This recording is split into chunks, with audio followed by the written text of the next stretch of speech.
You know, he run things. Yeah.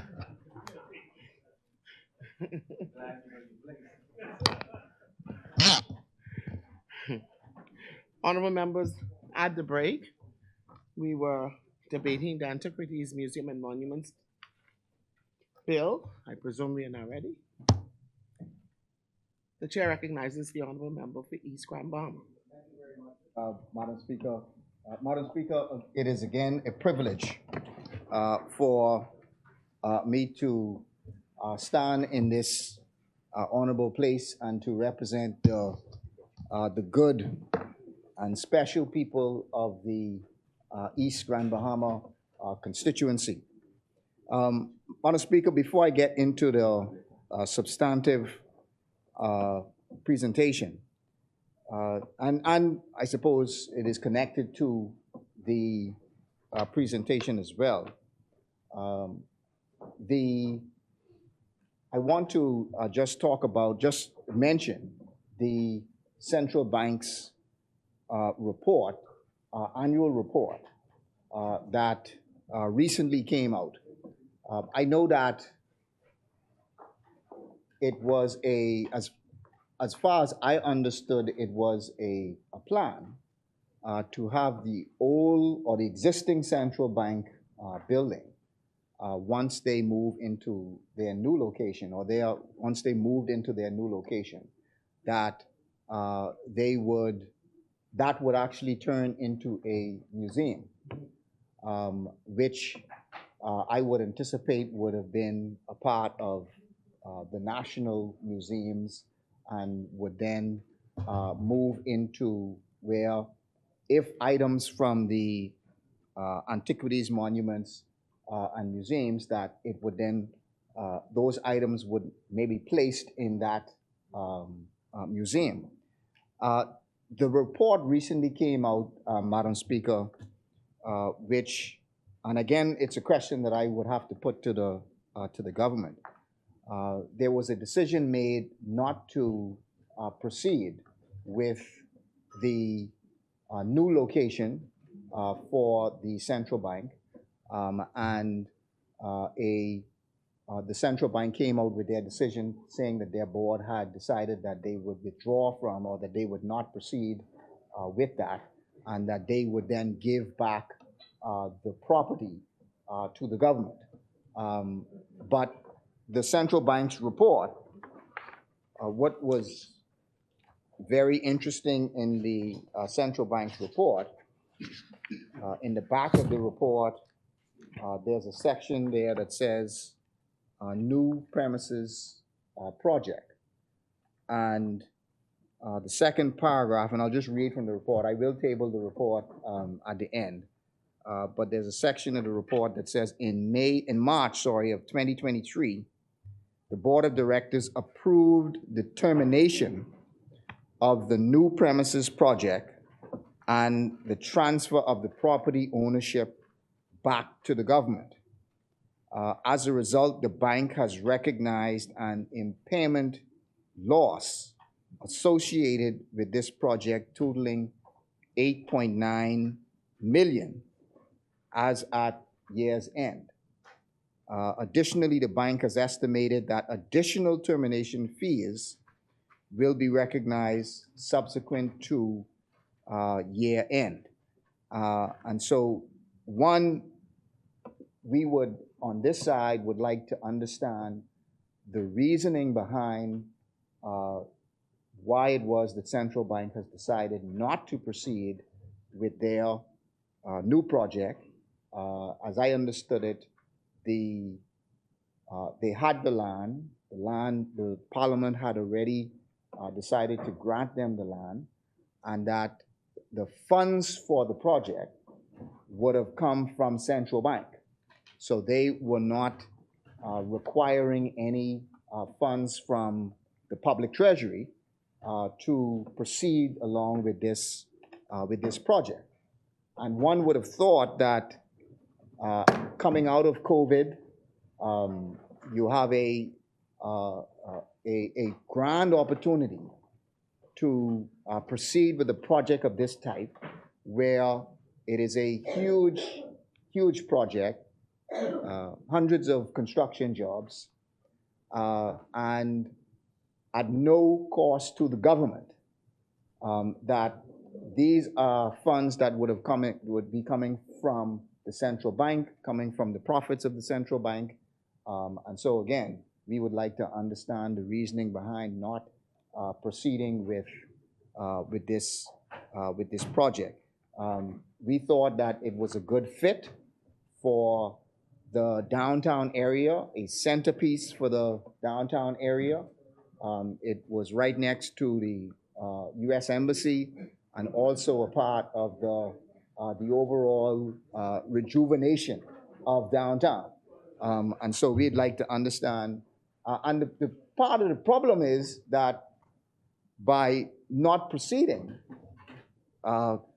given what is in central bank's report, that you've wasted $9 million. They've already said that as a result, the bank has recognized an impairment loss associated with this project totaling $8.9 million. And so again, it's not chump change. It's not something that is a small amount. It is something that central bank has said that they have lost $9 million, and that's $9 million at the end of December 2022. They're saying there may be other additional fees and so on that they've lost moving forward. So we would like to understand what the reasoning is.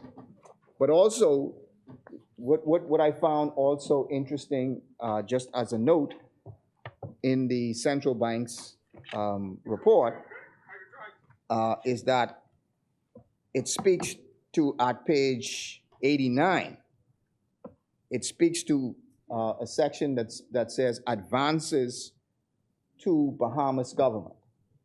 And Madam Speaker, we just debated the central bank amendment bill, and that bill did two things. That bill made it retroactively possible for the SDRs to be converted.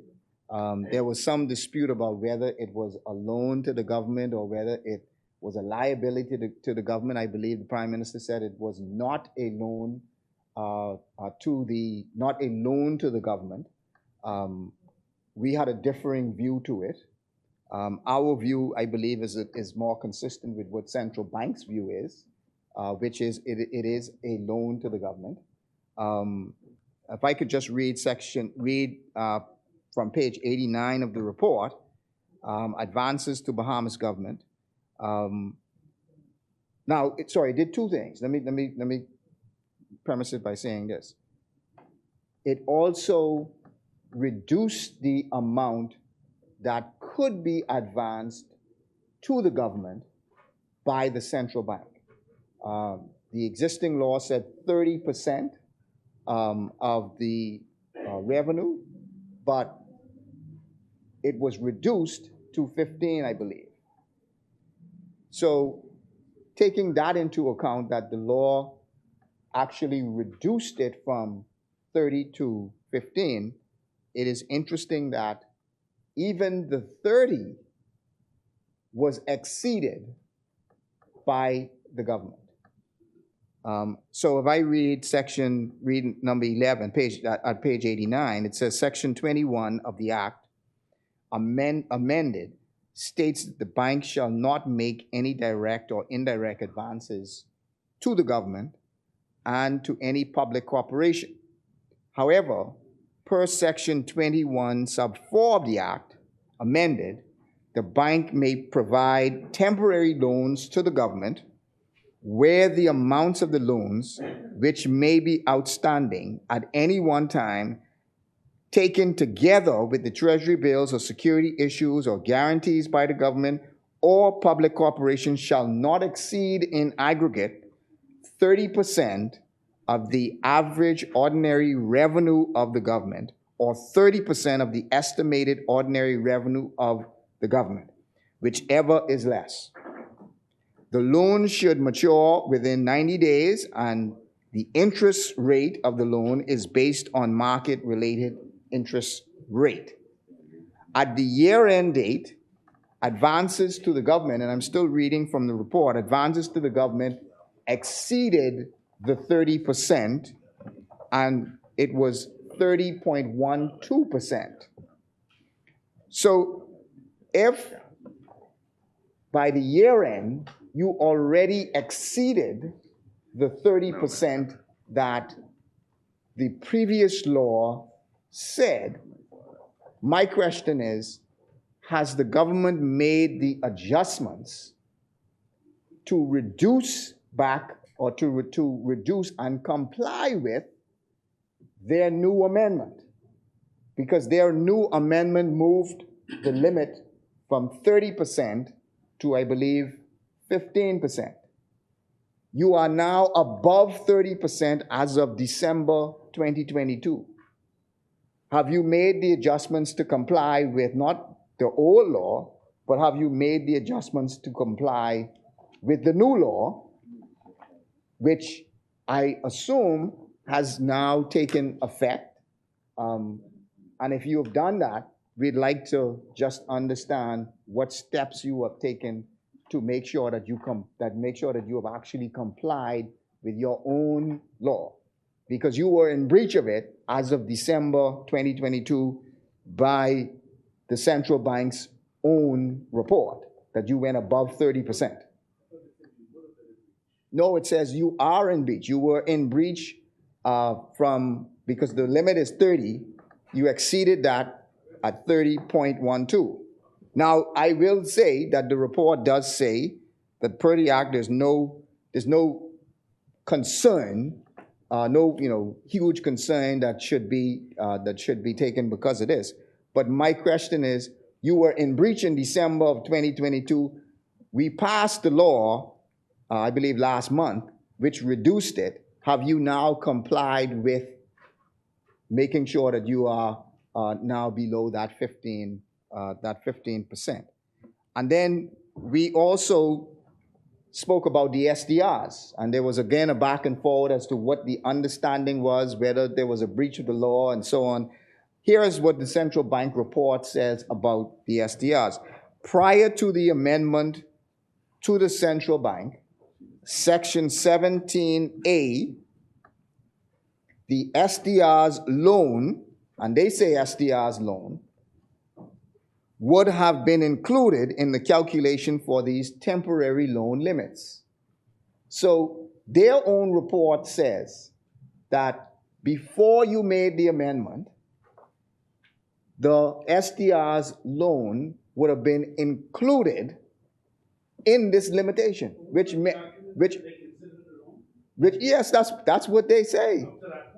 No, that's what they said, a loan. They say prior to the amendment of the Central Bank Act, Section 17A, the SDR loan, they call it a loan.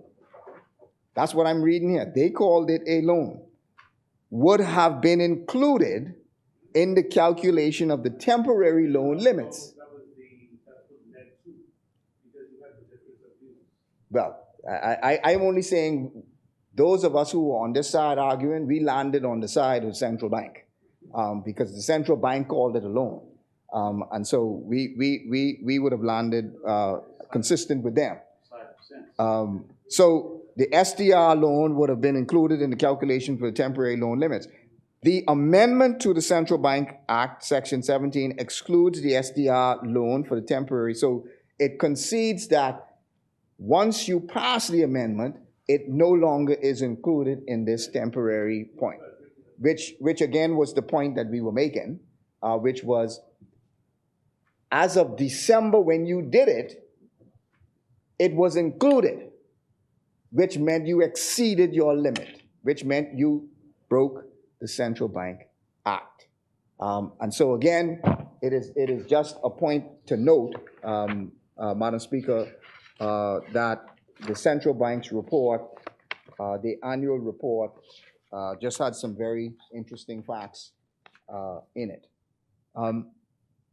Also, Madam Speaker, the Prime Minister spoke about the small businesses that he recently met with, which it is a good thing that he uh, took the time to meet with them and heard all of their concerns, because there are many, many concerns that small businesses all over the country have. There are inflation concerns. There is high food prices. There's high electricity cost. There is a number of different DIR questions, inland revenue questions, that small businesses have. The recent ad in the newspapers that said that if you had real property tax that was outstanding for 7 months, that apparently your property may be up for sale. There was a statement that came out afterward that said no, that report was not, or that statement was not, was not there. But again, there are a number of questions and a number of issues that I believe small businesses, as I said, across the country are facing. One of those questions that I know I would like to ask and understand would be, the government made a commitment of $50 million this year that they provided, they would provide in terms of small business assistance for through the Small Business Development Center and other means. I still have not yet seen anywhere close to the $50 million in assistance that was promised to the small businesses. And so we would like to understand where the $50 million, we are now approaching another budget period, another budget cycle. And so hopefully during this budget cycle, the government could explain to us how much they spent on small business assistance, and where the small businesses were able to receive this $50 million worth of assistance. I know certainly in the midterm budget, they actually reduced the amount of small business assistance through the Small Business Development Center. So we'd like to understand where that is. And then also the small home repair.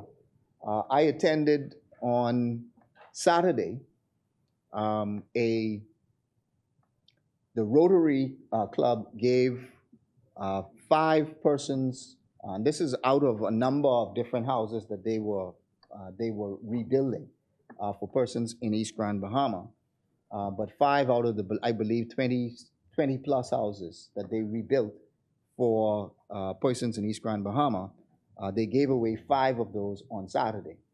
And I would like to publicly commend Rotary for the tremendous work that they have been doing in Grand Bahama. In East Grand Bahama in particular, they have been doing a tremendous job rebuilding, and West as well. They've been doing a tremendous job in rebuilding houses. And so, but it was a reminder, it was an unfortunate reminder that the DRA, we are still waiting to see the assistance from the DRA. The DRA committed that they would not just repair houses, but that they would also be rebuilding houses in East Grand Bahama. And so, and there are to the tune of 400 plus houses that needed to be repaired. And I can't give the number of those that actually needed to be rebuilt, but there was a significant number that also needed to be rebuilt. And so While we are very pleased with Rotary and that they are continuing to do a tremendous job with rebuilding these houses, we are still awaiting what is going on with the DRA, and we would like to get a report as to, because it was close to a year now that there was that meeting in East Grand Bahama where officials came and they were very, very clear that they coming to rebuild the houses. They serious. They not just talk. They coming to rebuild the houses and repair the houses. And the member for West Grand Bahama would like us to know that the Urban Renewal and Social Services Office is going to be building next month. So I guess that means you off the hook. But the DRA and persons are desperate. They are still waiting that help. So I do want to continue to knock on those doors to say that that has to happen. We have seen the benefits, Madam Speaker, and pitfalls of treasure hunters coming to our shores. I'm no expert on the matter, but as it stands to reason that we have seen evidence that there are millions of dollars, even billions of dollars, of salvaged treasures in our oceans. This is one of those matters that the governments throughout the years have not really fully dealt with. They have not had it at their forefront in terms of this is something that we have to manage and we have to deal with. But it is still something, successive governments, both governments have not really had it in its forefront to say we have to deal with this. But it is something that I believe is an extremely important matter that does deserve some attention. It deserves attention for a number of different reasons. One is the historical value that all of these sunken ships have. We see in these sunken vessels tell us about our own history. In some cases, it may even shape or reshape history. These ships tell a story of the times that they were living in. Very simple things like forks and spoons and cups tell a story. Those persons whose lives were lost also tell a story. Where were they going? Why were they going there? What was the vessel carrying? All of these are important and relevant questions to the times that they were living in. It would also not make sense to give a license if we lose the value of telling these important stories. You know, when you think about these ships, you most often just think about the treasure in these ships. But these ships also tell a complete story about the lives of those persons who were living there. And it may also tell us about something about ourselves as well. It is important to tell the stories of those persons who traveled on these vessels as well. It is important for the educational value that these ships have. There should be courses in schools and colleges that should be the center of an overall plan in this industry. They ought to be exposed to the stories and learn of our history. But they should also be exposed to the possibilities of careers in this field, because there are a number of different careers that we are, I believe, deficient in when it comes to managing all of these shipwrecks. There's historians, there's the salvage experts, there's the divers, there's the lab techs. All of these persons have different roles to play that I don't believe we have sufficient Bahamians involved in these things And we must ensure that we do a better job of educating Bahamians to be leaders in this industry. This is also very important to our tourism product. We need to map out these sites. And also there's a possibility of having these different sites as dive sites to where persons can come and have different experiences. Now there's also the treasure, priceless pieces of jewelry and artifacts, which are extremely valuable in today's market. And yes, what were we doing here what we are doing here is important to increase the share that the government is able to keep on behalf of the people. That is an important thing that is being done here today. But there is a reality that the government isn't going to spend the money to find these vessels and bring them up and preserve these vessels and the treasures that are on them. So you will need the private sector to be granted licenses to be able to do this. As I understand it, these ventures are massive ventures with persons who, one, are able to find these vessels. Two, they're persons who dive to see and locate these vessels and bring these items up. Once brought up, they must be properly cleaned in a proper and a secure lab, properly preserved so that they can be viewed. This involves salvage experts, divers, also historians who cannot just collect the treasure, but can tell us the stories and pull the history out of these items that are found on the vessels. It has to be a massive enterprise, and it involves, as I understand, spending lots and lots of money. Also, the government has the responsibility to be the police and the regulator in with these ventures, to ensure that nobody steals as best as possible, to ensure that nobody steals these items from our waters. I know that this may be a very difficult task given the just sheer amount of ocean space that we have, but we have to do our best to police it. We also have to ensure that these items, when they are taken up, are not damaged, that they are properly preserved.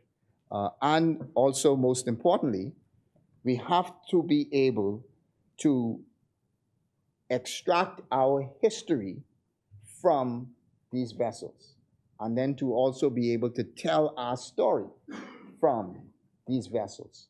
And as I said, we cannot lose sight of that this is just about the treasure, or this is just about the dollar value on the treasure, because as far as the Bahamian patronage is concerned, it is a whole lot more important than just getting the value of that treasure.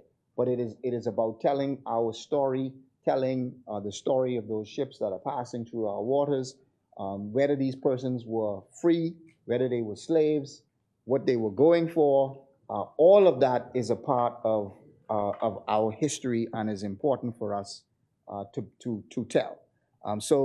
Madam Speaker, with those words, we support this piece of legislation. Thank you.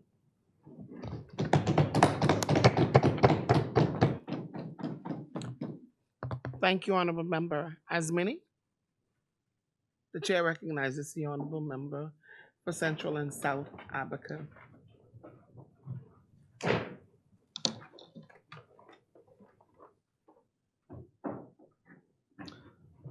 Thank you, Madam Speaker.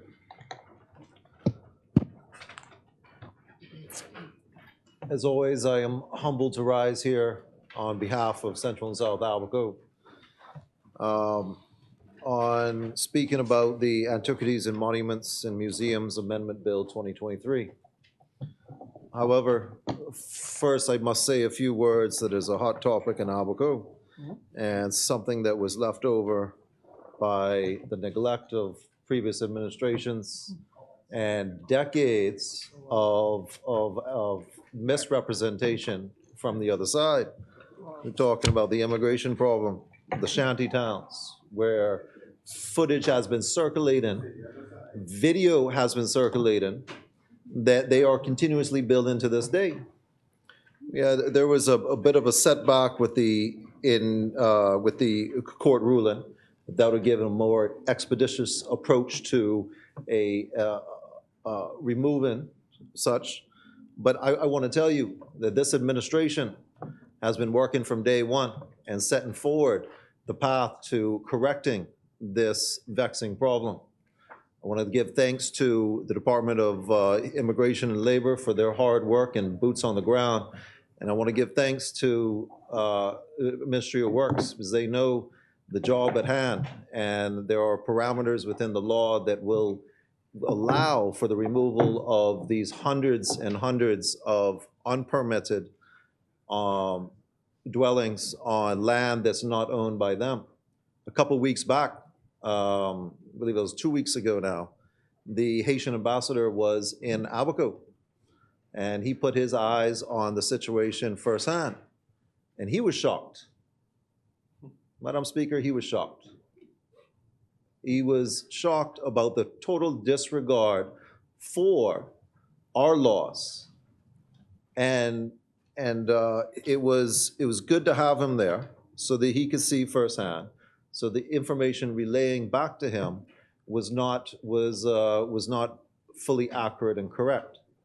But this is a problem that was left over, and this is a problem that this administration plans to attend to and fix in due time within the parameters of the law.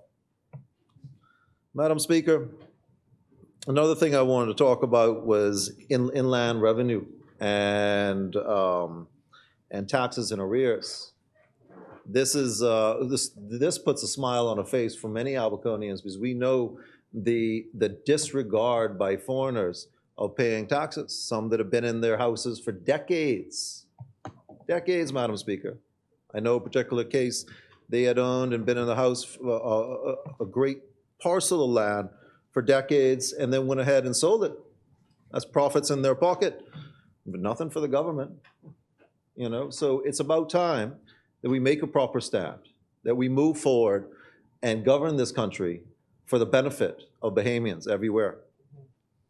So with a couple of those things off of my mind, Madam Speaker, I will now turn to the bill and the discussion at hand. The history of the Bahamas speaks to this bill. Our nation was founded by sailing vessels coming from all parts of the world, crossing our waters, not only to come here, but it is a strategic maritime highway from Central and South America and other Caribbean islands. So even to this day, you can look off in the ocean and see freighters passing by. Well, that was the same case back in the day, when the Spaniards was reaping from their colonies. It was said that there would even be, on average, a shipwreck a year. These were all laden with treasures, as we call them, but laden with financial resources. And I believe strongly that the Bahamas has them within our waters, spread out across our reefs and our sandy shores. So it is very good that we stand here today, and the progression of this bill, of making it so that the Bahamian people reap the benefits, and not only those prospecting would be taking the profits, but we would be able to now retain 50% for the Bahamian people. And not only that, we have first dibs on which artifacts we would like to retain. This speaks to our history. This speaks to keeping our culture, our history intact for future generations. I think about the tourism product, and having these artifacts there for our guests from abroad to come and view. but also as a staple in our finances. To hold those kind of riches within our small nation will bolster our economy, but also give us a better leverage on the international field of interest rates and so on and so forth. So this bill and the progression of it, bringing it to 50%, is puts smiles on my face. You know, there's antiquities and monuments spread throughout the nation that could really use some financial help. One that's in my backyard is the Hopetown Lighthouse, the County Stripe Lighthouse, the back of the $10 bill. I don't know if anyone had got one, but you could see it right there. It's also in the passport book.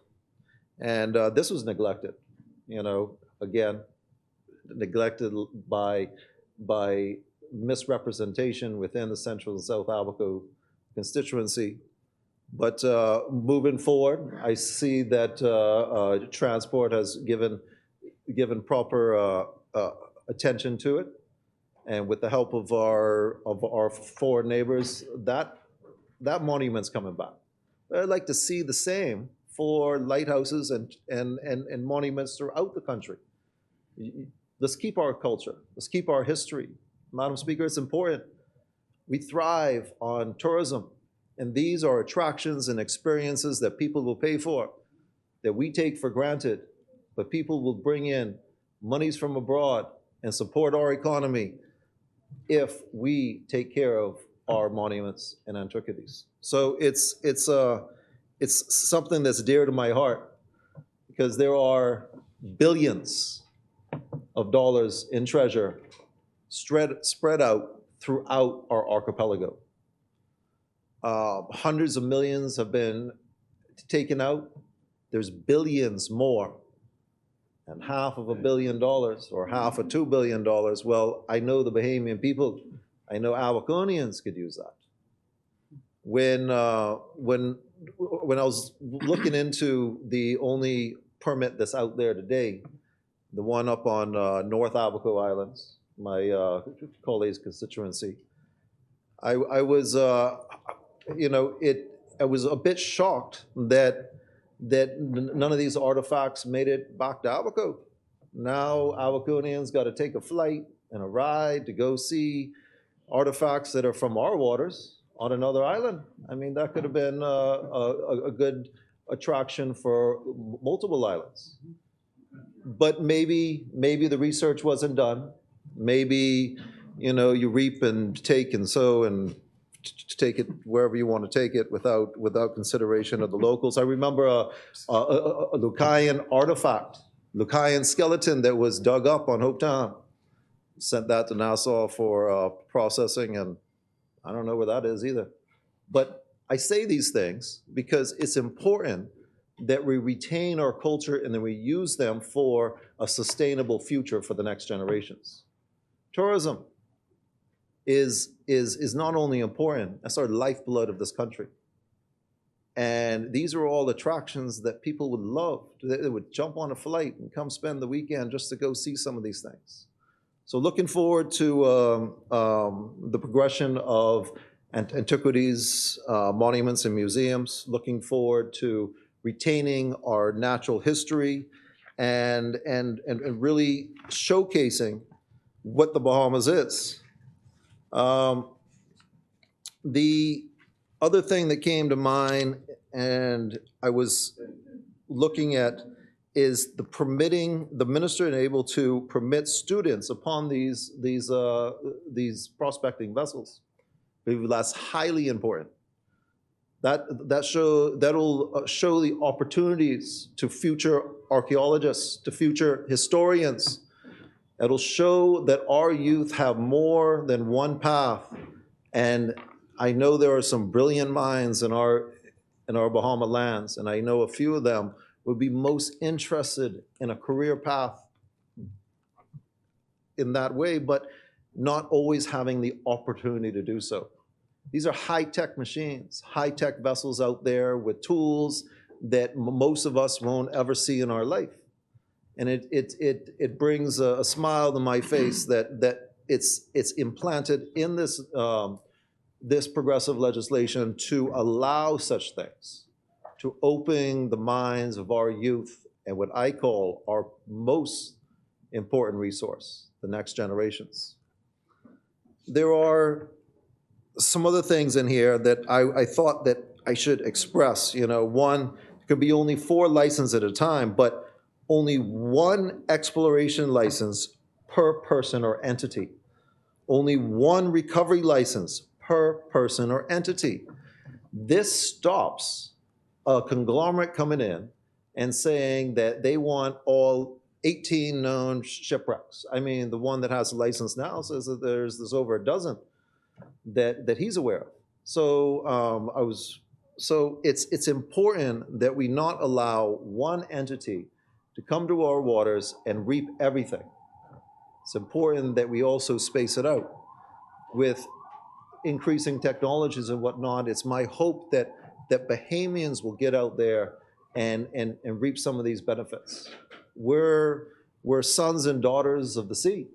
We should be, they know the waters, we know the waters, the locals at each of these islands know the waters, and there's been tales that have been passed down of where certain ones are.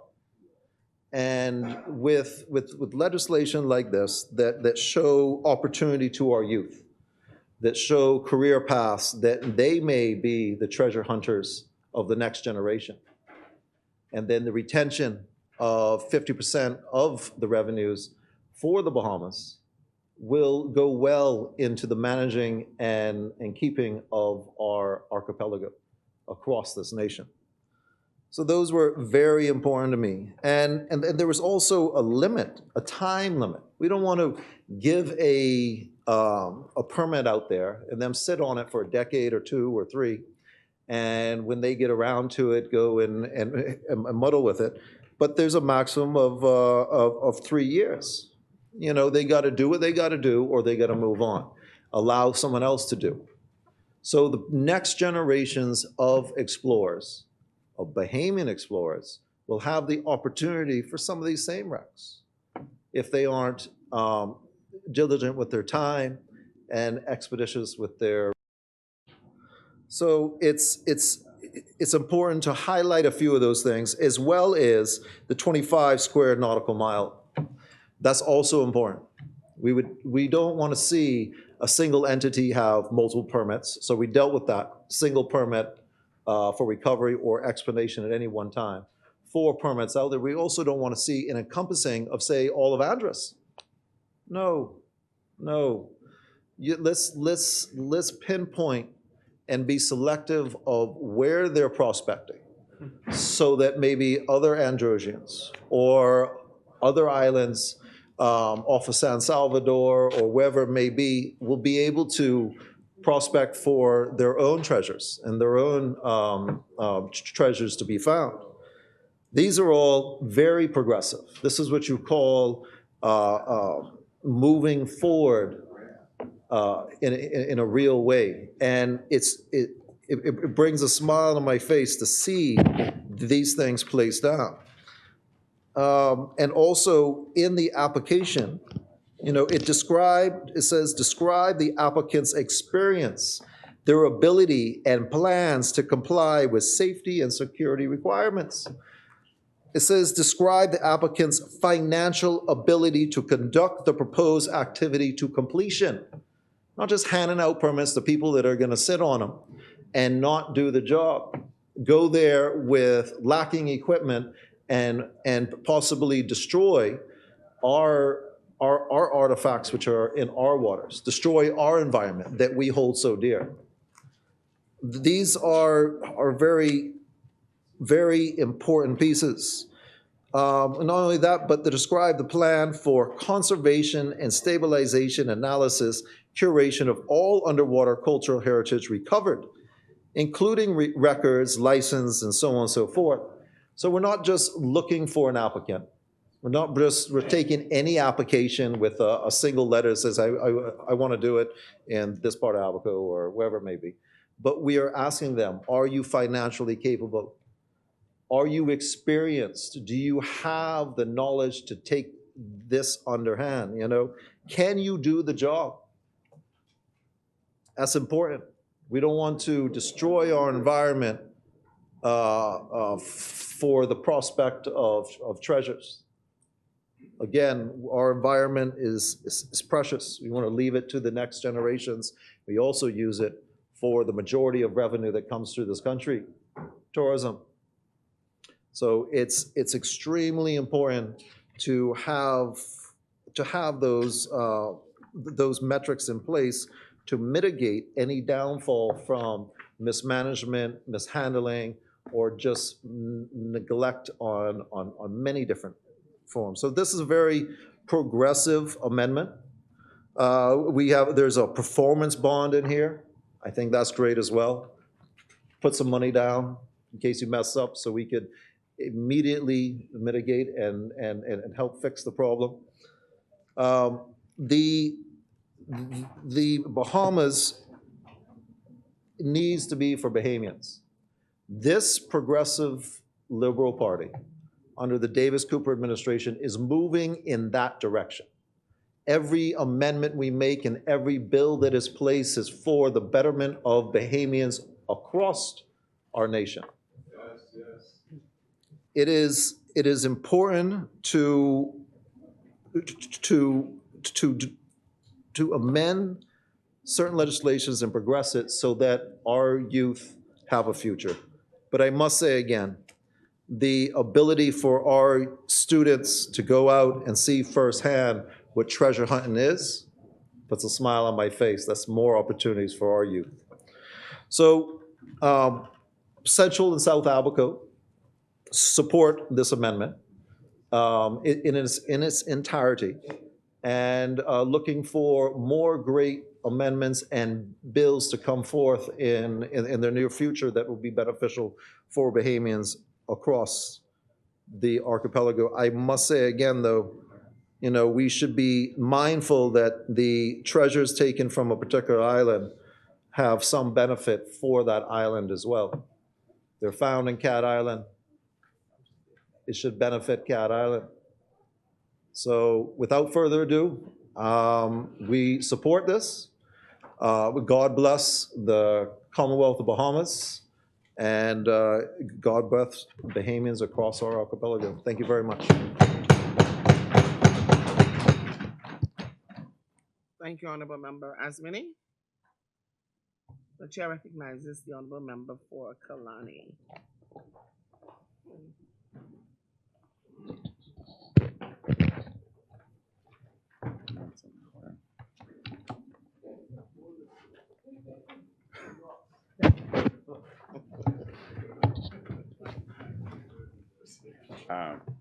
Could I have some water, please?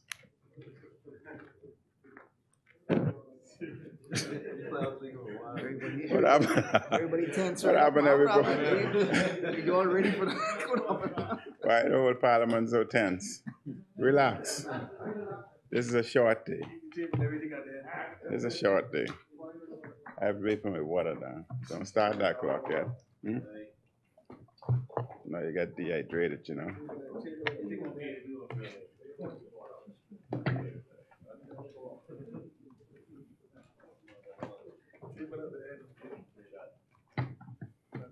No, I don't have the tables. It's up here. Thank you very much, Madam Speaker. Madam Speaker, allow me to first extend happy belated Mother's Day to all the mothers out there. There are many who would have spent that evening, morning, afternoon with their mother. Unfortunately, Madam Speaker, I don't have that privilege, and therefore, as is usual, I would have spent most of Mother's Day, me and one of my grandsons, visiting my mother and my sister, who are both in the Catholic graveyard. And Madam Speaker, this is a ritual to me, because those two women had the greatest impact on my life. And I can say without reservation or fear that they were the 2 women whom I loved most in this world. Madam Speaker, Kalani had a very great, successful town meeting on inflation, and I'd like to thank those who came out. As a matter of fact, the town meeting was so great that they've asked for a repeat, and we would have a repeat at some particular point in time. A specialist from Central Bank came and spoke about inflation. And we look forward to the town meeting that the Ministry of Works has offered to extend to us. We'll be talking about traffic flow and what can possibly be done to alleviate traffic that may be a problem as time progresses. And I want to thank the minister for that. I also want to thank the minister, Madam Speaker, who has responded to us quite swiftly anytime we point out the various potholes. And we find it very convenient, and I think it's something that other constituencies should do. We would only do GPS mapping, and we send a GPS location to the ministry, which makes it very easy for them. And within rapid time, they are there to repair such facilities. And I think if we're one Bahamas, we must assist so that the entire Bahamas move forward. I tell you, it's not a difficult day today. And I want to thank the minister also for the speed bumps that he had put in Tropical Gardens. We were plagued with motorbikes, we were plagued with heavy traffic, vehicular traffic, noise, pollution, etc. And I can say with confidence that that has decreased since the ministry had placed speed bumps in our thoroughfare. That had decreased by as much as 70, 80%. But Madam Speaker, as I rise today on behalf of the great people of Kalani, I must voice strong objection to how the PLP is running the agenda of this House.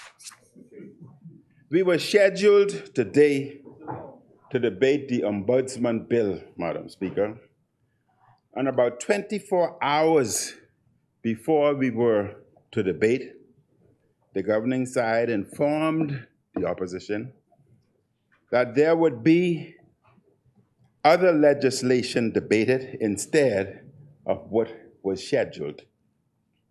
The Ombudsman's bill was being pulled, according to the government, for more consultation.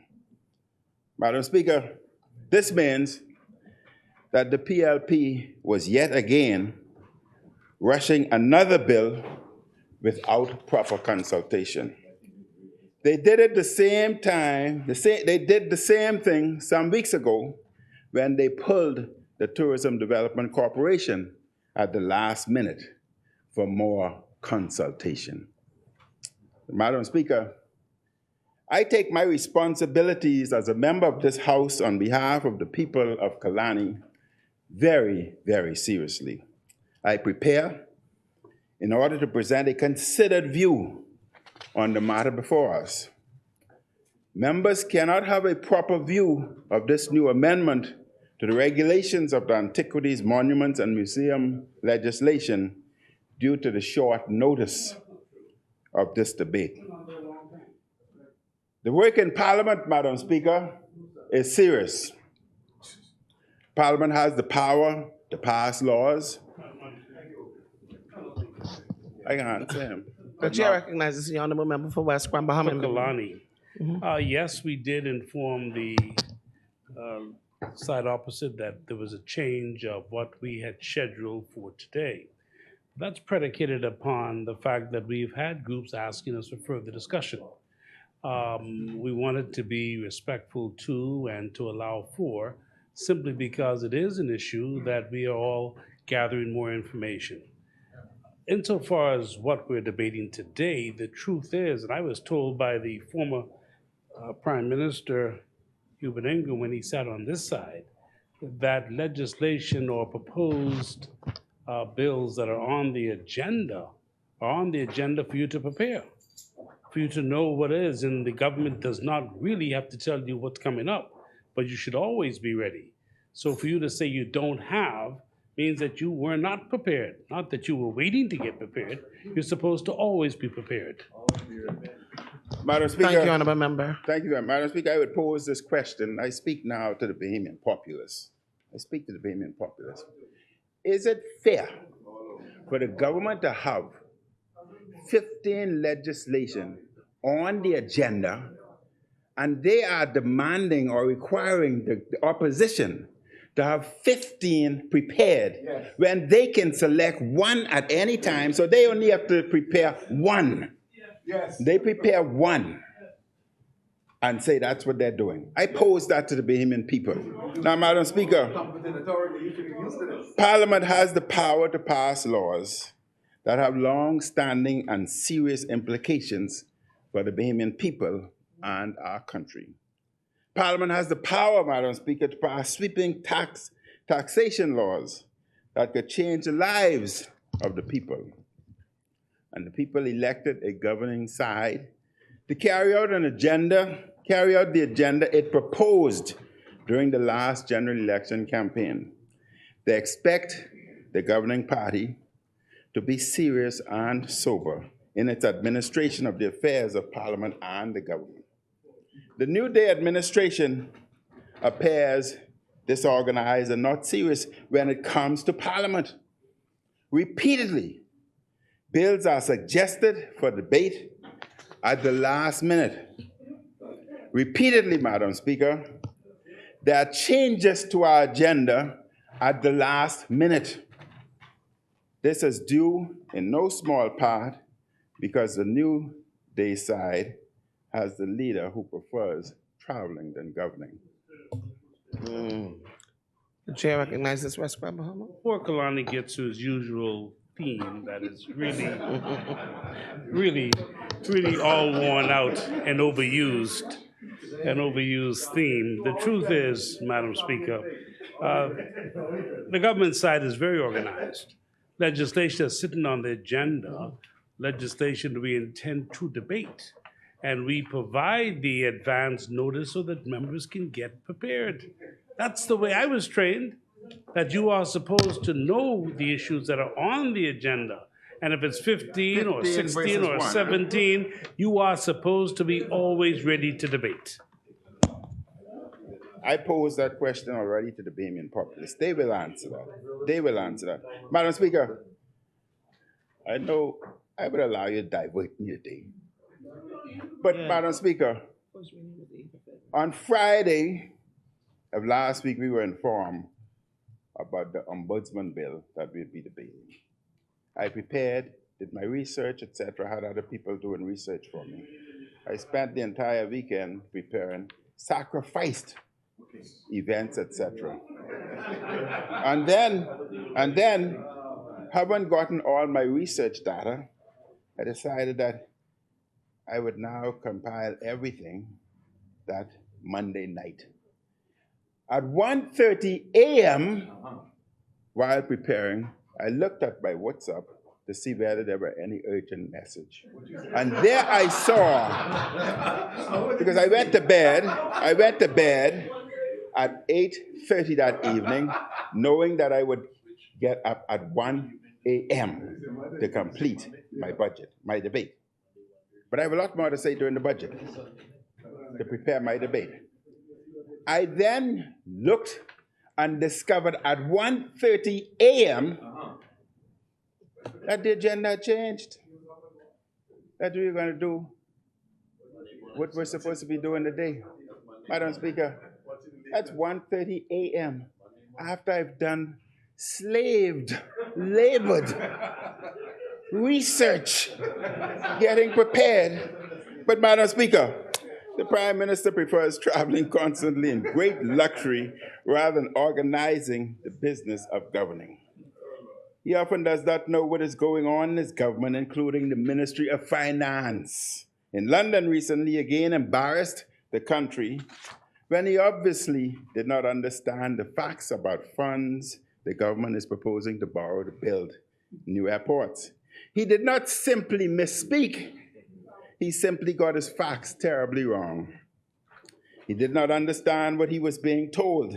Let us not forget, Madam Speaker, that the Minister of Finance did not know what the correct deficit numbers were a few weeks ago. And sadly, it seems like someone else is the de facto Minister of Finance who is really in charge and who makes the decisions and tells the Minister of Finance, PM, what to do. When the Prime Minister is not busy getting facts wrong, he and the Deputy Prime Minister are busy contradicting each other on various announcements. I can pull the facts. The Cabinet is in chaos. I can pull the facts. There is chaos in Parliament, as demonstrated today. The chair recognizes the honorable member for West Bramham and Bimini.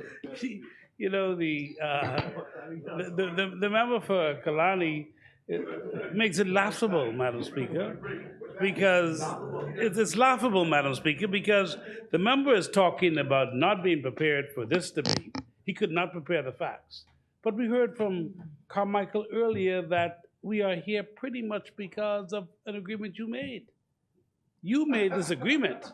You caused for the individual to be able to go and search for and come up with. It was your arrangement. So you don't really have to do much preparing because you should be speaking to it because you know it. And insofar as calamity or chaos, never further from the truth. We are an organized body, we're a team, and we are collectively working for the best governance of this country.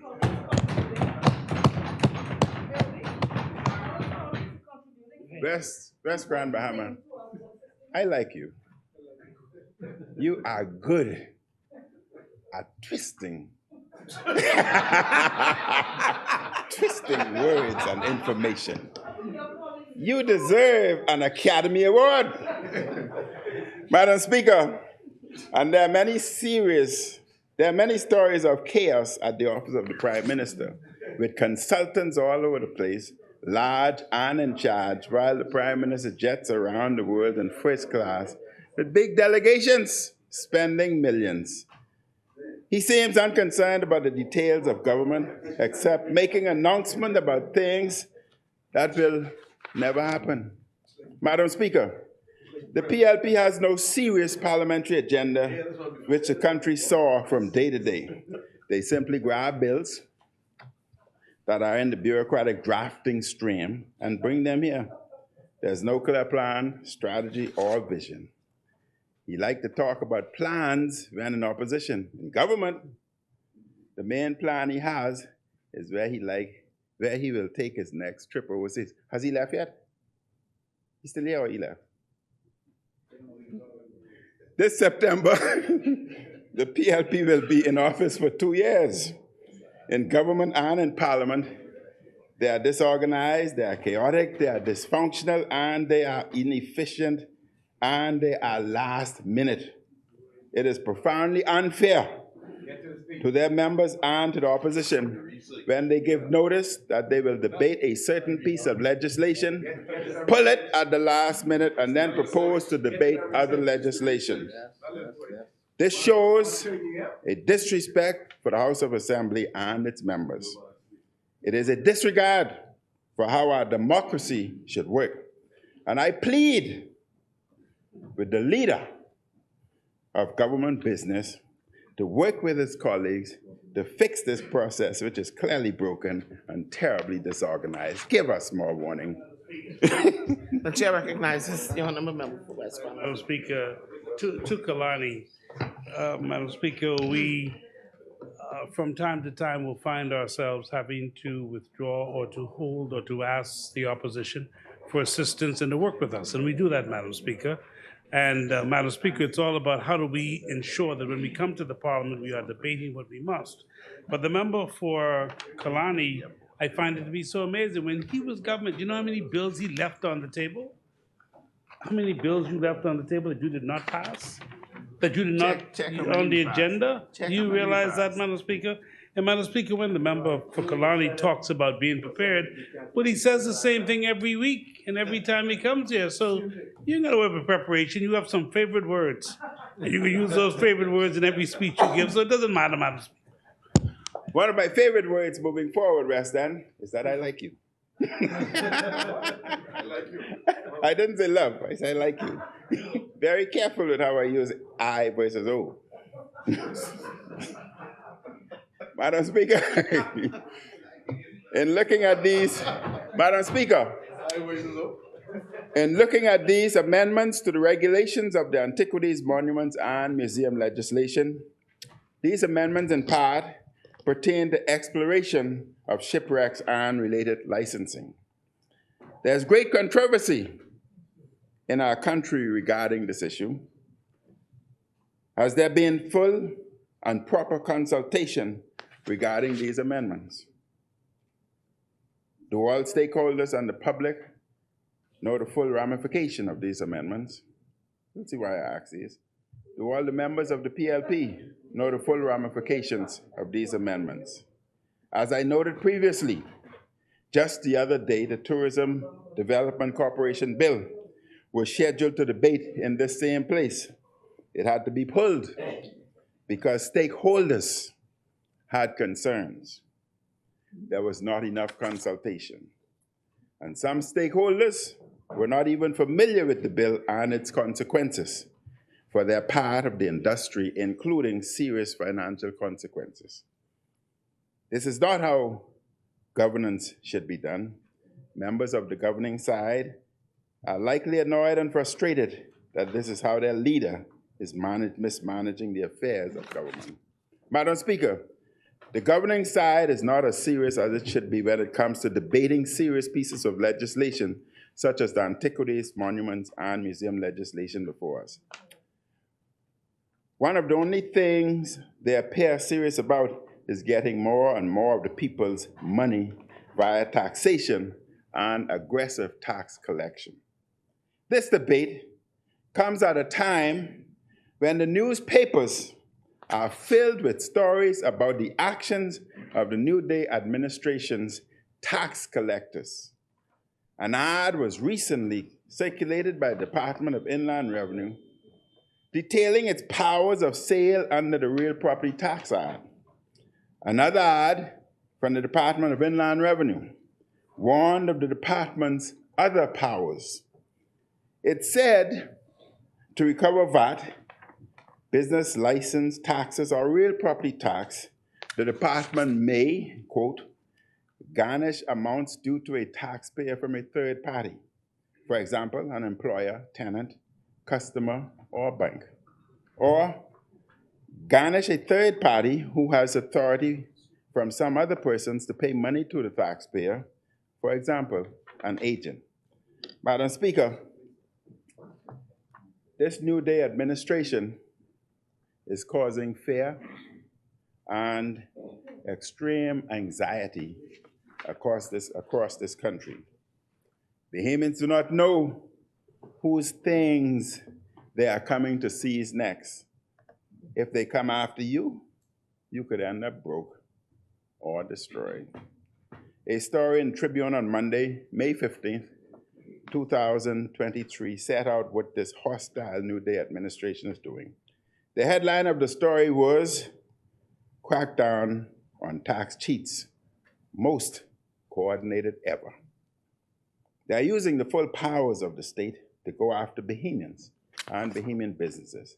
The story said, quote, Simon Wilson, the Ministry of Finance's financial secretary, speaking after the authorities last week, warned they will exercise the power of sale against extreme real property tax delinquents, said the government has hit an iceberg when it comes to enforcement and cannot and will not ignore blatant failures by taxpayers to meet their obligations, end quote. The PLP and the Minister of Finance is going after the very people who voted for them. All reasonable people think taxes should be paid, but tax collection should be done with fairness, due process, and decency. And when the money is collected, it should be used for the benefit of the people. The New Day administration is obsessed with getting all the money they could get.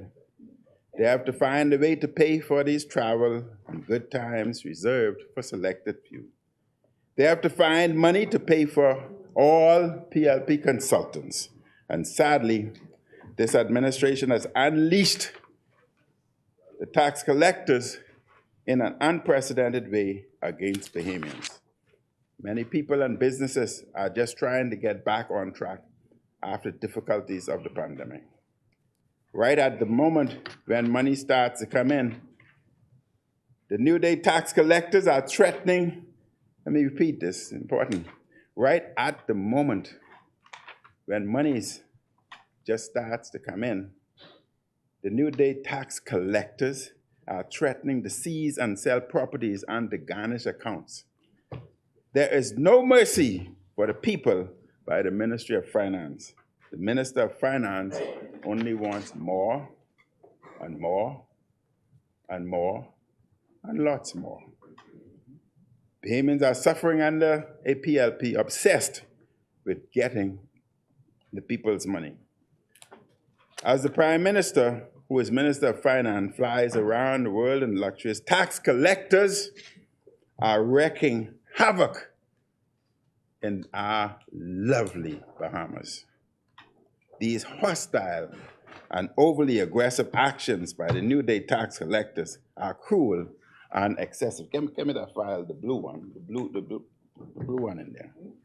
The PLP is hurting Bahamian businesses and business people through its heartless tax collection, it's got everything, and tax crusade.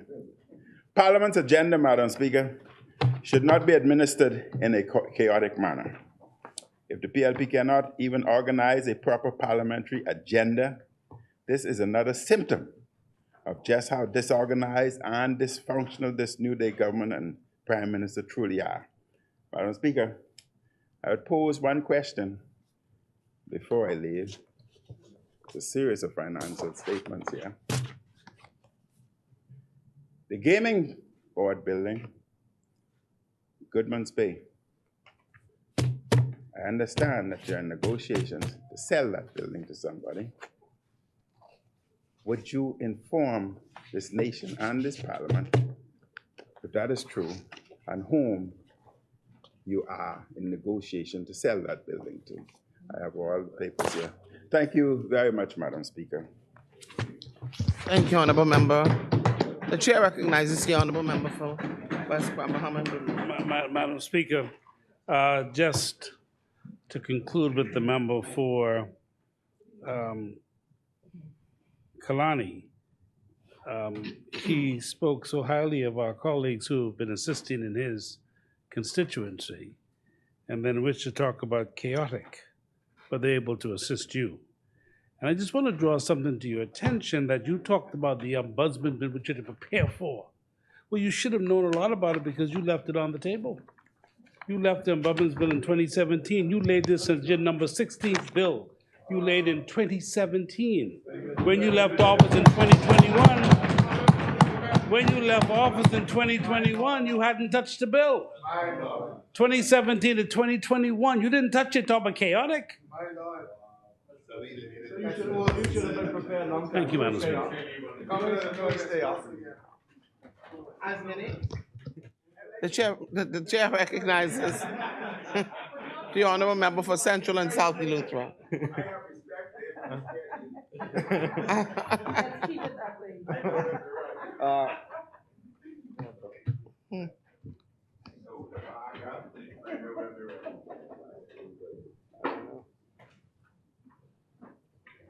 Madam Speaker, as always, I'm privileged to have the opportunity to be in this honorable place and to represent the great constituency of Central and South Eleuthera.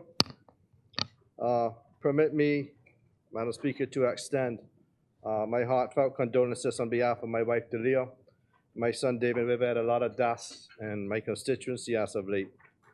So to the following families who have experienced great loss, to the families of Brennan Main, Renee Sands of James Siston, to Lyndon Davis, Charlotte Comer, and Lee Sidney Bethel of Hatchet Bay, to Kingsley Bethel of Governor's Harbor, the families of Kennedy Bethel and Paul Knowles Jr. of Rock Sound, Denise Thompson, Hilda Allen, James Roy Morley, and Rose May Bodie of Tarpon Bay, Reverend Philip Miller, and the Gibson family of Wimps Bight on the loss of Mrs. Paulette Miller.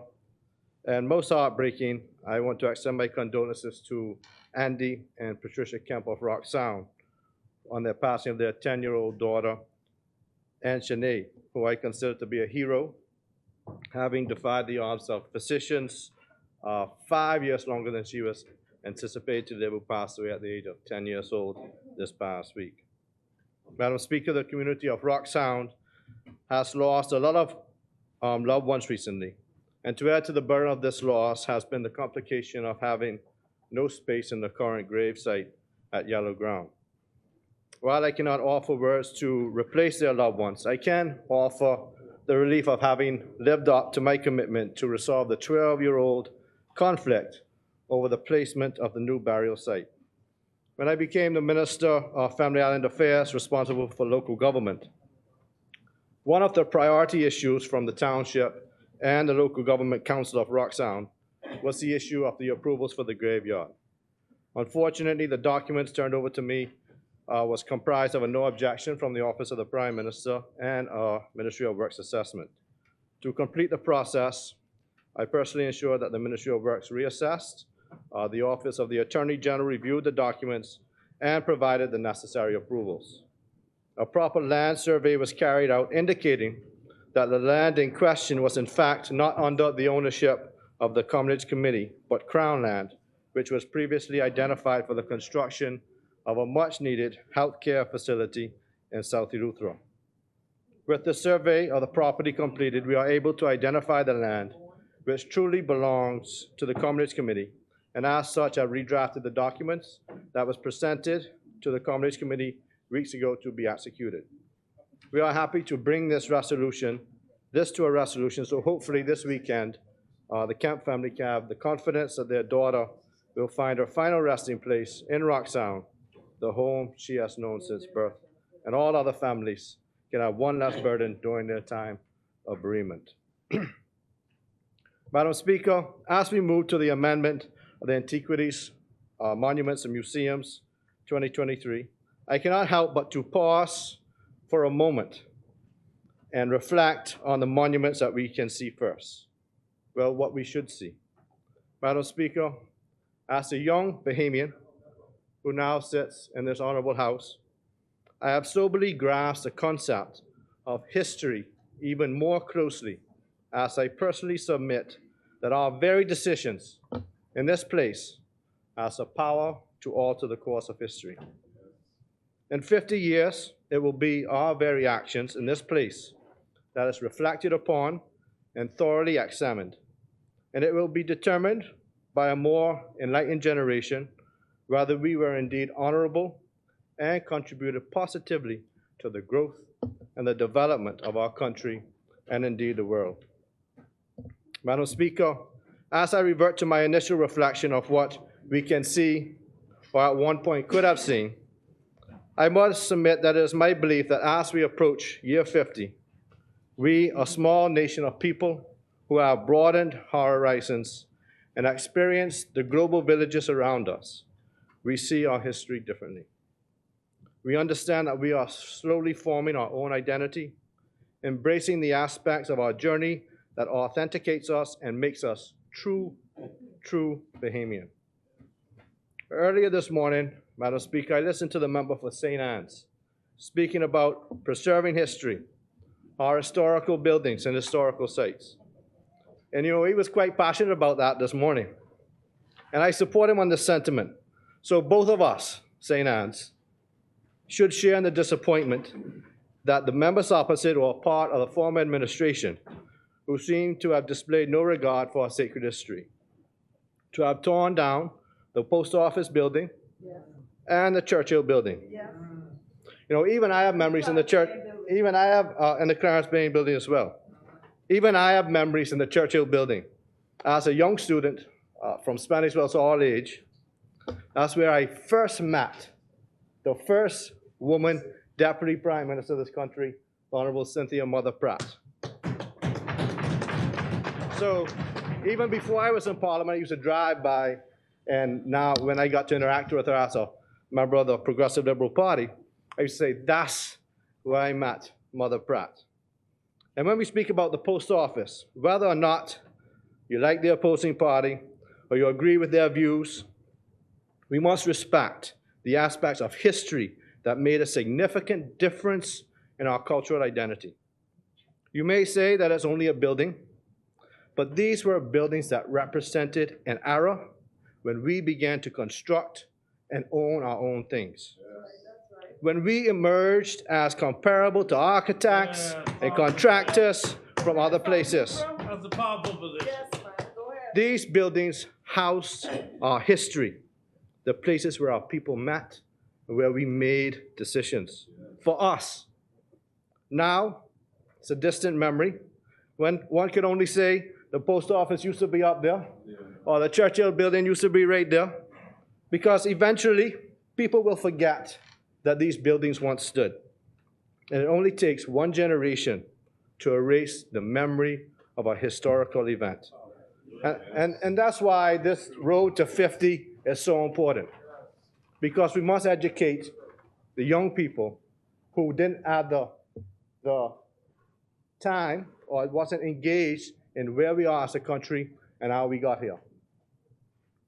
Like those monuments, we must understand and agree that these buildings, monuments, events, and artifacts are not owned by any particular political party, but should be embraced as Bahamian buildings, Bahamian monuments, events, and artifacts, irremovably hatched in the halls of our history and informing our cultural identity.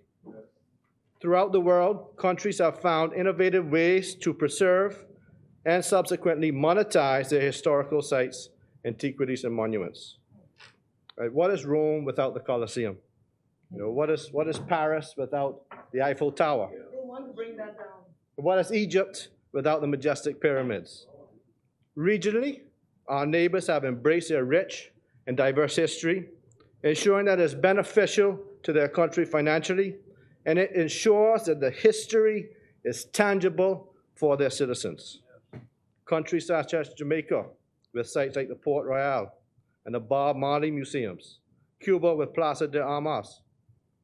We have many notable sites right here in the Bahamas, such as the first home of Parliament in Cupid's Key, the birthplaces of our national heroes, sites of significance that etches moments in our history. We must do more. We must do more to enhance our historical and cultural identity. The Bahamas has a rich and deep history which uniquely spans over both land and sea, an unbridled potential to create a diverse, substantive, and tangible links to our history that reaches far beyond tax box accounts. Our oceans hold many untold tales. Birth from weather phenomena, I can hear you. The commandeering of ships by inexperienced captains, or more sinister events. It is important for us to develop an holistic approach to the preservation of our history, as it is uniquely integral and is a part of what makes our culture. We cannot neither cherry pick, and sometimes they like to do that, cherry pick and omit the parts of history that are seen to be undesirable or what makes us uncomfortable. I mean, the reality is, I'm a Spanish Welshman representing the Progressive Liberal Party, and as a cabinet minister representing Central and South Eleuthera.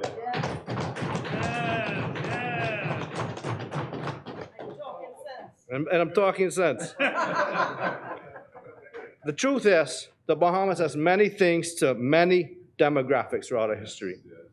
A home to the native Indians, a new world to European explorers, a beacon of freedom for the Lutheran adventurers, a means of financial gain for pirates and privateers, a logical pathway for the slave traders, and in more recent times, a path to paradise. Now to the amendment at hand. As a nation, we are uniquely positioned geographically. There are many countless stories yet to be told under the surface of our ocean. It is unknown how many merchant ships unaware of the treacherous shoals may have met their untimely demise in these beautiful waters. And this amendment to the bill makes changes to the existing bill. Fundamentally, the structure for discovery remains the same. But this government, however, is requesting that the reparations to the Bahamas be increased as it should, giving us the right to decide what we consider the better parts of the discovery, and to increase the fees for any historical finds only makes sense for the Bahamas, thereby acknowledging and monetizing our heritage. On the heels of a landmark decision where both governments worked together to ensure that we made sailing the national sport of the Bahamas, we must acknowledge that sailing has long been a most important and integral part of our history. From the moment of the Lucayans, the Taínos, and Arawaks throughout the archipelago, to Columbus and his landfall by ship, to the Eleutherian adventurers' fateful journey and subsequent landfall on the beautiful shores of my island at Preacher's Cave. And when we speak of Preacher's Cave and the historical significance of the late Richard Dick Malcolm, a good friend, shared a passion along with Jock Morgan, our Spanish Wells, as well as Minister Obie Wilscombe at the time, and others to make Preacher's Cave a designated historical site. I was speaking to Minister Wilscombe a few moments ago, and this is a book that he brought, because he already got history covered, by Richard Dick Malcolm. And it spoke about, and he writes here at the beginning, and he wrote it to Minister Wilscombe. Thank you. I also got a signed book too, but I ain't brought it. Thank you for the information in the letter. Hope you enjoy it, and I hope that you have a hand once more to ensure that Preacher's Cave is designated as a National Historical Site. I support this. I think it's something that we should do. We had archaeological and historical assessments done, and I think that artifacts are at the University of Miami. Yes. So we have artifacts that, yeah, exactly, that play a significant role in where we are in Eleuthera. And you shared about the member for Central and South Abaco shared artifacts within the country, and these artifacts are actually out of country. And speaks a lot to our history and our culture as well. So after the landing of the Eleutherian adventurers, where the infamous pirating of merchant ship, to the privateering, to the transatlantic slave trade, to blockade running, to modern day ship registry, and our vibrant cruise industry, to the number 3 industry in this country, that's fishing. These breathtaking turquoise and blue waters of the Bahamas, for which we were duly named, embodies and qualifies the significance of the undiscovered antiquities and lost artifacts that the ocean holds. Madam Speaker, as a young fisherman, and now, and dare I say, an avid sailor, our oceans hold treasures, not only significant monetarily, but these lost artifacts add to the rich history and unique identifiers that further enriches our cultural heritage. Madam Speaker, Central and South Eleuthera supports this amendment, and we look forward to great things as we work together to ensure that we embody our culture and we protect our heritage. Thank you. Thank you, Honorable Member. As many? The Chair recognizes the Honorable Member for Marco City. Thank you very much, Madam Speaker. Once again, Madam Speaker, I give thanks to God for this opportunity to be able to rise in this place and to reflect the dreams and aspirations of the people of Marco City and by extension, Bahamians everywhere. Madam Speaker, I'd like to begin by extending condolences to the family of the following constituents in Marco City, and just a few other Bahamians, Madam Speaker. I know many families are grieving throughout the Commonwealth of the Bahamas today. And every weekend, Madam Speaker, most of us in here, we attend funerals to grieve with constituents who have lost loved ones. and our hearts go out to all of you. Madam Speaker, I extend condolences to Charles, LaRhoda, and the entire family on the passing of Sydney, Doc, LaRhoda, to the family of Sylvia Poitier Major, to let all of the relatives, especially Lavanda, know how much we will miss her. To the family of Ralph Wells, especially to Ruth and the extended family. Madam Speaker, I join with so many Bahamians in grieving the passing of Meritorious Council member for the Free National Movement, Rudon Ronnie Ambrister, well known to many of us here, loved by Bahamians across the political divide. He was a powerful voice, not just in serenading so many Bahamians, particularly fallen soldiers in the Free National Movement, but he was a powerful voice in the trade union movement. He stood up, Madam Speaker, for Bahamian artists and insisted that we had our just due in terms of being included on programs when persons came to this country to perform, or at a minimum, the promoters paid their share to the development of musicians in the Commonwealth of the Bahamas. He was an officer of the Bahamas Musicians and Entertainers Union, having served in various positions, Madam Speaker. And over the years, I've gotten to know Ronnie very well. He was a plain-speaking, proud Bahamian. That generation of Bahamians have left us in good stead by setting an example of having a tremendous amount of backbone. Madam Speaker, I will have the honor tonight, along with many supporters and musicians, no matter their political persuasion, in paying tribute in a memorial service to Ronnie Ambrister. Right at the headquarters, and you're welcome. Yes, just in the backyard. You're welcome. No, I'm serious. Yeah, it is outside, so please feel free to come. And for some of you, especially Leon and Chester and Zane, welcome back home if you come out this evening. Madam Speaker, I mentioned over the last month and a half, we've lost in Marco City alone 3 very special persons: to me, Bernadine, Grant, and of course, Plummy, an example of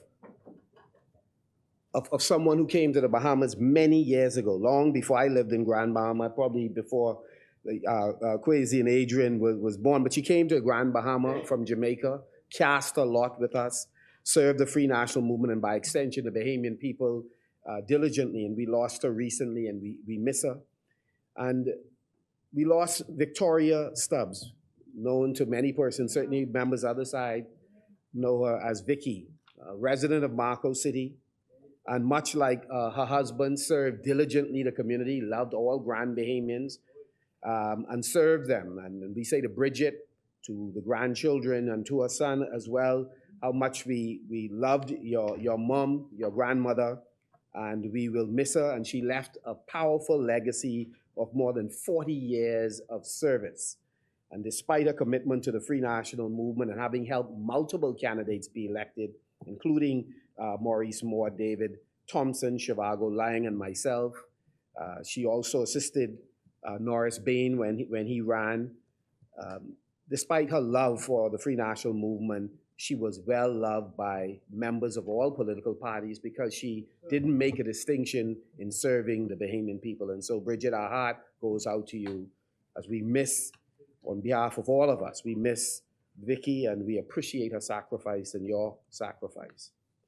Madam Speaker, I also wish to extend condolences to the family of Ray Minus Jr., a legend in the Commonwealth of the Bahamas. And one of the things that struck me about him, in boxing, unfortunately, in a sense, is like politics. There's a tremendous amount of bravado. Some of it is feigned. People get up and pretend to be a particular way, and that may not be them because they see this as a theater. Well, boxing is the same way. And that was the time you would hear Ray spar with folks, but he was one of the most humble persons I have ever met, who had stature, who had name, face recognition in this country. And again, I'm sure in the course of time, the Minister of Youth, Sports and Culture will find a fitting way to memorialize him and to recognize him in a sense of permanency. Ray Minus Jr. and his entire family, they have been giants in the sporting arena, and they've been indispensable to the development of boxing in the Commonwealth of the Bahamas. And so we extend condolences to the Minus family and to all the boxers who missed this giant of a Bahamian. Madam Speaker, as I transition to our debate today, Madam Speaker, I felt that it was most unfortunate that when we came in this morning, that among the communications that were given was not a communication from the Minister with responsibility for BPL.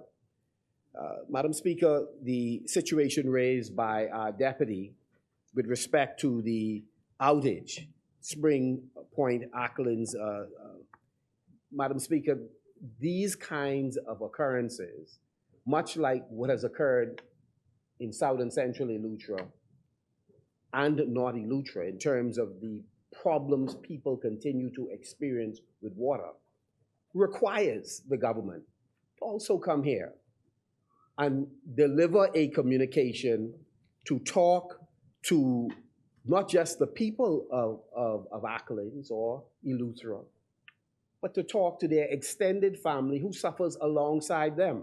Imagine, Madam Speaker, for a moment, your mother or father or somebody's grandparents are in these communities without the basic necessity that is required, and persons are stressing over how can they meet a need that we have taken for granted in New Providence and in Grand Bahama, for example, Madam Speaker. And so I thought it was an important point raised that we have to do better in our communication with our people, but more so in delivering better for our people. There are still communities right now, Madam Speaker, that do not have potable water in the Commonwealth of the Bahamas. And there are many communities, Madam Speaker. And so as we debate all of these pieces of legislation, I would say to the leader of government business on the other side, and more so to the member for Fort Charlotte, who has appointed himself as the guardian of the rules, that there are matters of urgency that when we come in this place, that a deviation from a normal agenda or within the context of the agenda, we should be addressing issues that adversely impact the Bahamian people. The absence of potable water, Madam Speaker, is a very serious issue. No less than even in Cat Island. The reality is a study was done by IDB a number of years ago that would have allowed any government to do what is required for those people in stages, to put in potable water in the south, and then in the next cycle you could do central, you can do north. These are things, Madam Speaker, that we gloss over as a community, but it ought to be done. And successive administrations have passed. We've made progress on this work. We did a tremendous amount of work in the last administration in terms of installing the required infrastructure for water in Cat Island. But these are things that ought to be completed. In my own constituency, prior to the 2017 election, we put in water mains, worked along with the Grand Bahama Port Authority and with others in order to ensure that we meet the needs of those residents who are neglected, who do not have water lines in the constituency, and they suffer in the aftermath of climatic events. And they suffer when their pumps go out. Or for Madam Speaker, some of them who do not yet have street lighting because of the dereliction of duty of the port, in part because we give occupancy certificates to developers, and they are able to sell homes to residents who are then left uncovered. And then central government decides they will not get involved because it's within the context of Freeport, and that should be the Grand Bahama Port Authority or DevCo, or it should be the developer's responsibility. But Madam Speaker, when I have these conversations, whether it's with the port, or if I have a conversation with a developer, I try to go armed sometimes with a legal opinion. And I'm grateful in some cases there's been favorable response, as it was with respect to the Grand Bahama Utility Company who came, who talked to residents, we met, we were able to work out an arrangement. And of course, the government at that time had sought to intervene and said they'll take over the project. When they got the price point, the utility company never heard back from them. So we were able to continue with the project. But Madam Speaker, there are residents who are still living without basic necessities, and we have to do better, Madam Speaker. So when I hear some colleagues get up and beat their chests about the incredible work that they're doing in the transformation of Grand Bahama, I only say to Nassau members of Parliament or parliamentarians who are from other islands who like to visit Grand Bahama, at least learn the place that you keep talking about that you're going to transform. Because landing there and talking to one of your colleagues about what the real issues are on the ground is not sufficient in terms of understanding what our struggles are and what our challenges are, Madam Speaker. And if we're serious, we would, Madam Speaker, have real conversations about the future of Grand Bahama, and in particular, the future of the port. Madam Speaker, under my tenure as Prime Minister of the Commonwealth of the Bahamas, if this administration fails to deal with the issue of the Grand Bahama Port Authority, I tell you, me and my colleagues, we intend to deal with that issue. But you can only deal with that issue if you have some moral authority and you're doing your part as well. Because West and East Grand Bahama can't continue in the same manner, and you have any moral authority to deal with the Grand Bahama Port Authority. So I think we have an opportunity. You still have 2 years to go, maybe 3, unless you're feeling froggy and you want to jump earlier.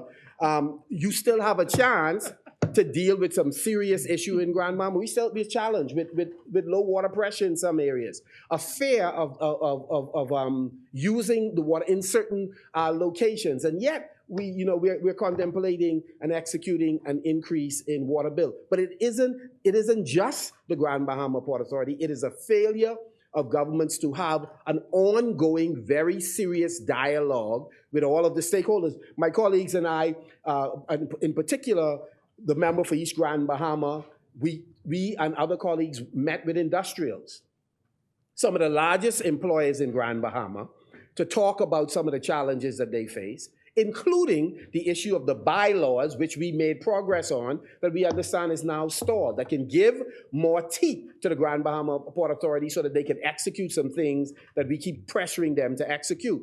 And one of the things they say is that there is a lack of dialogue between them and the government. I myself spoke to the Prime Minister. I spoken to multiple ministers on that side about meeting with the business community, particularly the small business owners in Grand Bahama.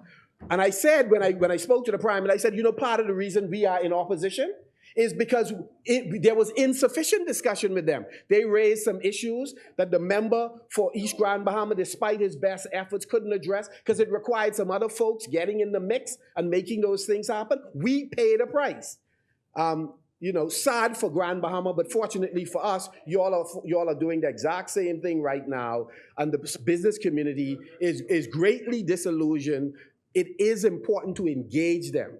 That people who are doing import-export can be made to feel as if they are criminals by default by the Customs Department, for example. So there is a need to have real dialogue with the industrials, with other stakeholders, and to make sure that the licensees of the port are truly empowered. And so, Madam Speaker, that is a wonderful segue to what is a part of our discussion, because there is now a museum in the Grand Bahama community, and in particular in Port Lucaya, dealing with and displaying some of the artifacts that have been salvaged from Bahamian waters. And so, Madam Speaker, I know that this is an important issue for us here in the Commonwealth of the Bahamas. And so I am pleased on behalf of the residents of Marco City, and by extension, our supporters, to lend my voice with my colleagues on the issues of Antiquities, Monument, and Museum Regulations 2023.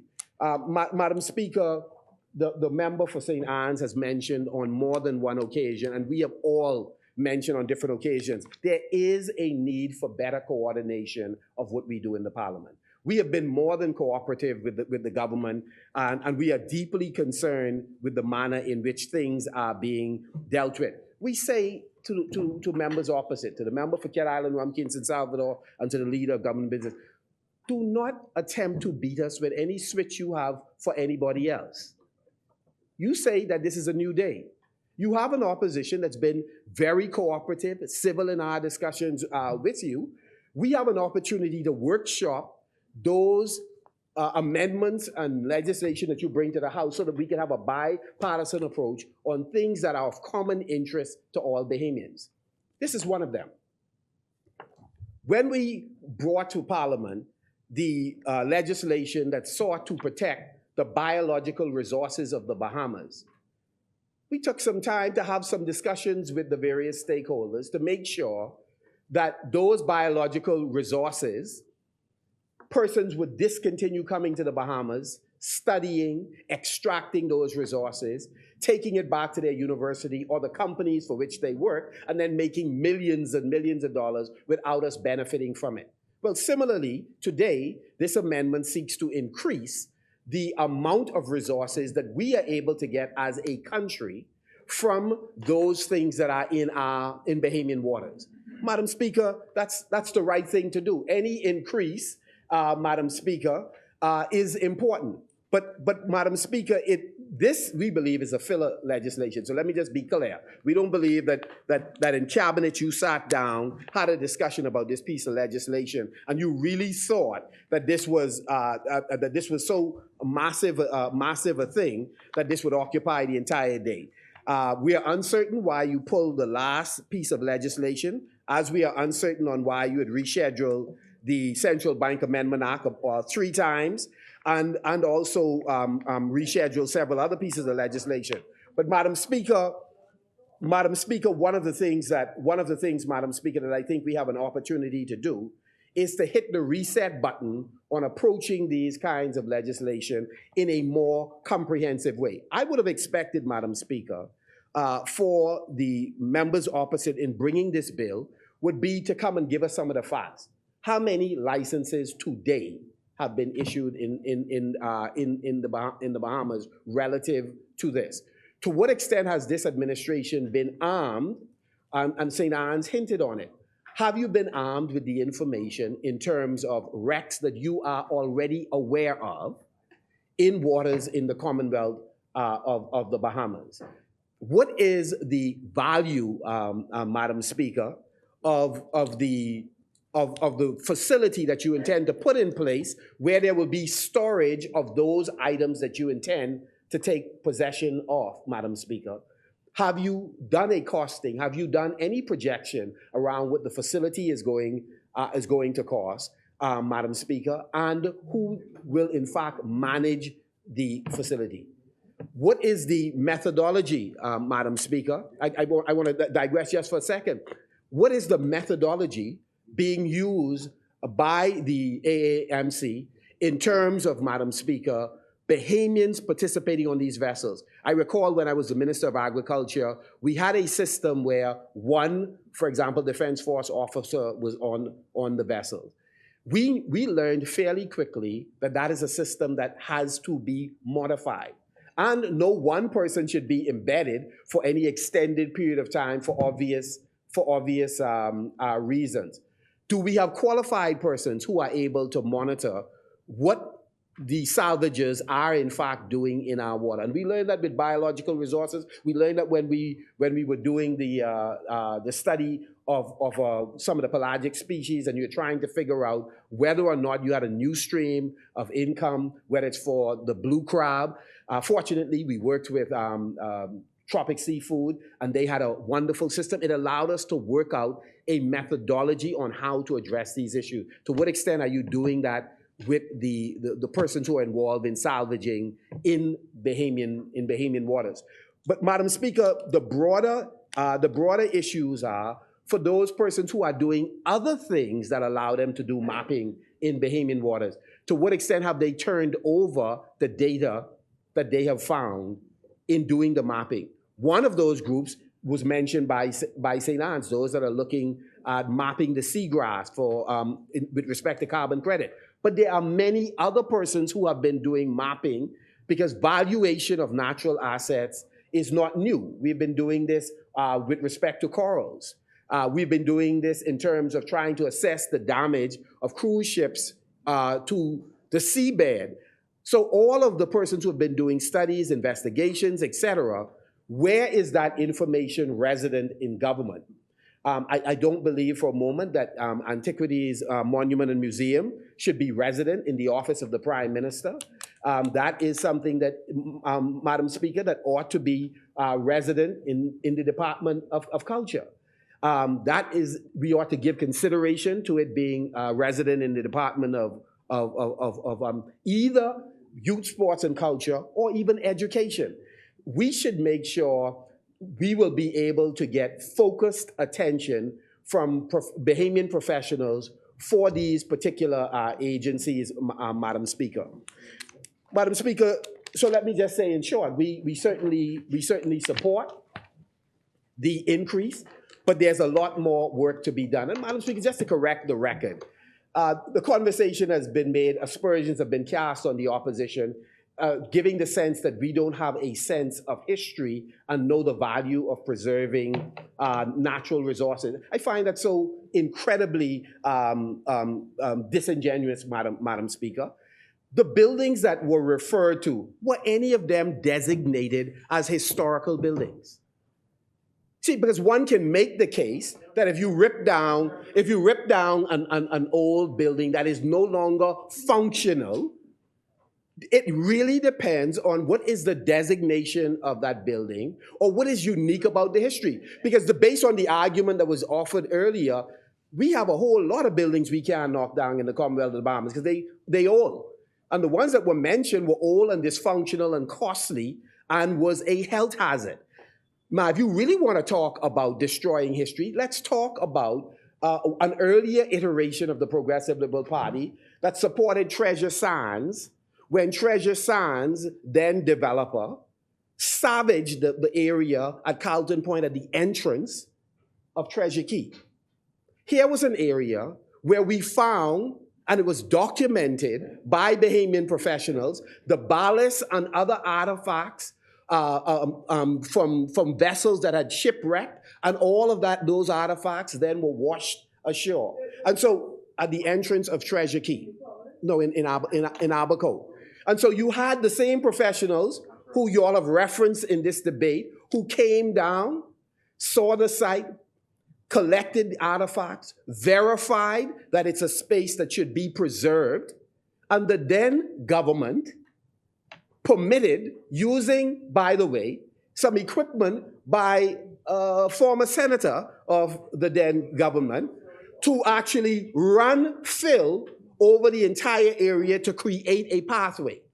I was one of those activists who spent time with the residents of the community, petitioning the then government, petitioning the developers. Let us preserve this area for posterity and as a potential site for persons to come in and to see and learn about Bahamian history. And again, nobody listened to us, and it was savage. So if we're gonna have a real bipartisan discussion, I'm sorry? It's an extension of the property across the road, and the artifacts have been covered. So, Madam Speaker, just before I take my seat, I just want to refer to a couple of very quick things, Madam Speaker. One is, and forgive me, Madam Speaker, that I put it in these terms.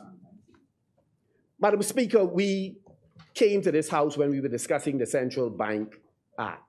We were beaten relentlessly, verbally that is, figuratively, by the government. Call all manner of names. They even use terms like don't be dunce, etc. When we said that the government, through the amendment of the Central Bank Act, they actually admitted to having broken the law in taking possession of an illegal loan. And up and down, the government denied this. We just read into the record of the House of Assembly from the Central Bank report. They listed it not as a government asset and them acting as Freetown suggested, as an agent on behalf of the government. The government was given a loan, which it has to repay by the end of this year. Madam Speaker, I raise this. For the average Bahamian, this may not be a sexy, emotional, or emotive political issue. But what it is, Madam Speaker, it's something that reveals the mindset of this administration.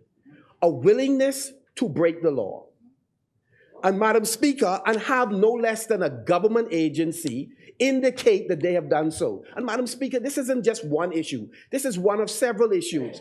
We asked earlier about, I would say, misappropriation by definition, Madam Speaker, is take... The chair recognizes the honourable member for West Quambam and Whitby. Again, we are concerned about the terminology, about breaking the law. I think what was discussed in this Parliament during that debate was a misinterpretation or clarification of the law. And it was where the central bank and its attorneys proffered a particular view. And of course, the government and its attorneys in the Attorney General's office had another, which led subsequently to dialogue and then, of course, to debate. The government never intended to break any law, and we prefer if you refrain from that statement. Thank you, Honourable Member. Madam Speaker, the government may not have intended to break the law, but the government did. Which is why, Madam Speaker, we had to have an amendment to the Act to cover the behavior of the government at that time. And so, Madam Speaker, we asked early, for example, about we asked early about the decisions made by BPL. We said, how much is the government spending to subsidize BPL? Because we noticed they weren't passing on the cost of the increased fuel charge to Bahamians. The government denied that at the time. And Madam Speaker, the short of that story is we learned later, and we continue to get more information, that the government is now trying to recover this money that it put into BPL without any legal authority to do so. Misappropriation by definition, Madam Speaker, means that monies earmarked for something else really is not permitted by law to be used for something else. There's a simple process. They needed to come to Parliament to get permission to do what they did. Failure to come to Parliament to do that, Madam Speaker, means that they have illegally acted in how they have used money. I gave only 2 examples, Madam Speaker, to point out to this administration that is big on accusing people of corruption, of lack of accountability, that now that they are in the chair, they have an opportunity to do things differently if they perceive that in the past some things were done that were untoward. But what is clear, Madam Speaker, is that this administration is prepared to bully through and to brazen through any decision it makes, and if they have to come back later to make the legislation retroactive to cover that act, they are prepared to do so, Madam Speaker. And this is not an example of good governance. And so, Madam Speaker, I say to my colleague, my brother from Cat Island, Rumkey in San Salvador, it's important for him to be focused on these critical issues in terms of governance, because the implication, Madam Speaker, to local investors, the implication to international investors, to rating agencies, is that we do not have a good handle on how we are managing the economy of the Commonwealth of the Bahamas. And Madam Speaker, we believe that this administration has an opportunity to create a prosperous economy where all Bahamians could benefit. But they are failing to take the necessary time, Madam Speaker, to focus on spending some time at the desk and doing the tough job. They are not taking the time. I listened to the member for Centerville, the comments the member for Centerville made with respect to downtown etc. I agree with the member. But what is interesting is the member is saying this standing in the shadow of the Minister of Tourism. This is not an administration in cabinet who are talking with each other, Madam Speaker. And if they are talking with each other, Madam Speaker, they are certainly disagreeing, and they are bringing that disagreement in the Parliament of the Bahamas because they have separate views on how to transform the economy of the Commonwealth of the Bahamas, Madam Speaker. Thank you, Honourable Member. The chair recognizes the Honourable Member for Centerville. There's no disagreement between myself and the member for Exuma, Madam Speaker, the minister that was referred to. It's just to make sure that is clear, Madam Speaker. Thank you, Honourable Member. Azmi? Sorry, Madam Speaker. Madam Speaker, I was simply making the point that the transformation of Bay Street and downtown, the member spoke at length about the straw market, but more importantly about the transformation of downtown and the condition that it is in. The member with responsibility for Exuma and Ragged Islands is now tasked with the job of that particular transformation. So if we are sitting in the same cabinet, focused on these initiatives that will change downtown, inclusive of the straw market, I would think that the more appropriate approach would be to say, in light of the condition, I'm happy to stand with the member who is in the process of doing A, B, C, D. Madam Speaker, they are replete with examples that they are not communicating with each other, but we are paying the price. The Bahamian people are paying the price for their lack of coordination. Azmini? The chair recognizes the Honourable Member for South Point of Beach. clarification, want to clarify something for this House and of course for the Bahamian public that maybe and no doubt are listening to what's being said here in Parliament. With regards to what the member from Marcos City would have mentioned with regards to BPL and the outage in Auckland. Those persons who are listening now, who may not have been listening or may not have heard the member for Fort Charlotte earlier this morning when he addressed the matter. And simply where he would have laid out the facts, and that we did have an outage. There was an outage, there is currently an outage in Auckland from Saturday night. Good. This is great news. Great. But there was an outage, but the outage is now, it's been dealt with this afternoon. And he mentioned that a decision was made to take a generator from New Providence to Auckland. That isn't something that can happen on a plane. We don't have a plane that can do it. It has to happen via boat. And it made 1 second for me. And and no doubt it is taken today. No challenge, I got you. All right? In any event, the power was restored. The people in Auckland, their electrical needs have been satisfied, and it is on. It was there. 1 second. Azmini? The chair recognizes the Honourable Member for Golden Eyes. I'm speaking, Mayor.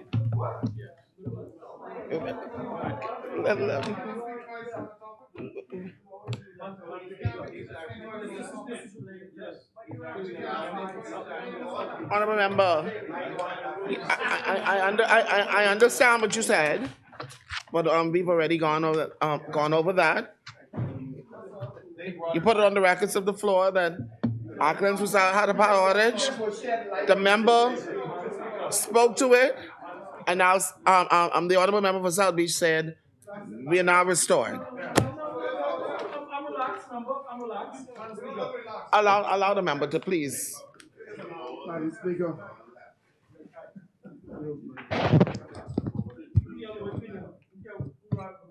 Thank you. Thank you. Madam Speaker. Members, we have a member on the floor. Thank you, Madam Speaker. Madam Speaker, I'm thankful and grateful to Almighty God for yet giving me another opportunity to stand in this hallowed place.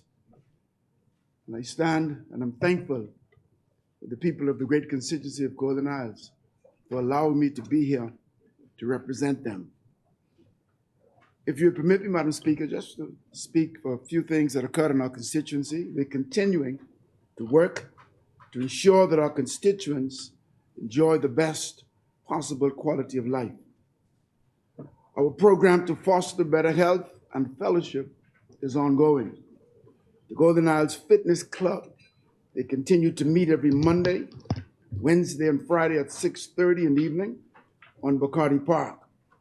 This program has qualified instructors and is being offered free of charge to our residents. It is in its second year, and residents have been coming out to take advantage of this initiative. Madam Speaker, our Mother's Day luncheon, which was again held at Clifton Heritage National Park, was very well attended and indeed very successful. Our mothers were treated to a guided tour of the park, to a happy hour, and a seated sunset dinner on the Johnstone Beach, where gifts and prizes were distributed.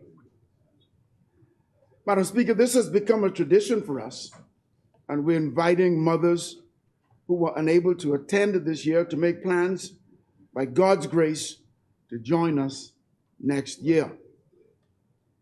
Recently, Madam Speaker, several cases of assaults against women have been reported in the Golden Isles constituency. And we were unsure whether our constituency was being targeted. And Madam Speaker, I should like to say that what really got me angry, on Saturday past, at 10 o'clock in the morning, a female was abducted, robbed, sexually assaulted. 10 o'clock in the morning. Can you imagine how wives, mothers, daughters, sisters, aunts, nieces, they feared for their safety and their well-being. I wish to register my anger against persons who commit such violent, reprehensible, detestable acts. In fact, Madam Speaker, I'm rather draconian in my mindset to this. I'm from the old school, the old school. If you find them guilty, without a shadow of doubt, you castrate or you execute them. And prepare them, tell them, bid farewell to this side and say hello to whatever's on the other side. That's my draconian opinion. In this Bahamas, Madam Speaker, we must not tolerate these acts by giving what most consider to be a slap on the wrist sentences. We must send a strong message to perpetrators that if found guilty, you will be dealt with in such a manner that you will never be able to repeat the offense. Madam Speaker, the people of Golden Isles sent me here to be their voice maximized. This is the message we wish to send. Our people must be able to traverse our streets and occupy their homes without the fear of being attacked or assaulted. We have become, or in many instances are fast becoming, a people who do not like to be disciplined. But I'm reminded of a statement by the founder of Kwanzaa, Dr. Maulana Karenga, who said, and I quote, "The people who refuse to be disciplined will in the end be destroyed because of the lack of discipline," end quote. Now to the legislation. In May of 1998, an act to provide for the preservation, the conservation, restoration, documentation, study, and presentation of sites and objects of historical, anthropological, archaeological and paleontological interest to establish a national museum and for matters ancillary thereto or connected therewith. It was passed by this Parliament to consolidate long-standing procedures regulated to our rich and the natural heritage. Today, Madam Speaker, we are called to review certain aspects of this act with specific reference to our underwater cultural heritage, which indeed is rich in both historical and monetary terms, as it covers the vast array of treasures lost by shipwreck, particularly in hurricanes, during the passage of European galleons through our waters from South America to European capitals hundreds of years ago. Findings from our waters include Spanish treasure from shipwrecks, like gold and the silver coins, gold and the silver solid bars, emeralds, and the likes. After conservation treatment, Madam Speaker, these have significant market value. 2 Spanish shipwrecks from the early 1500s have been found in Bahamian waters.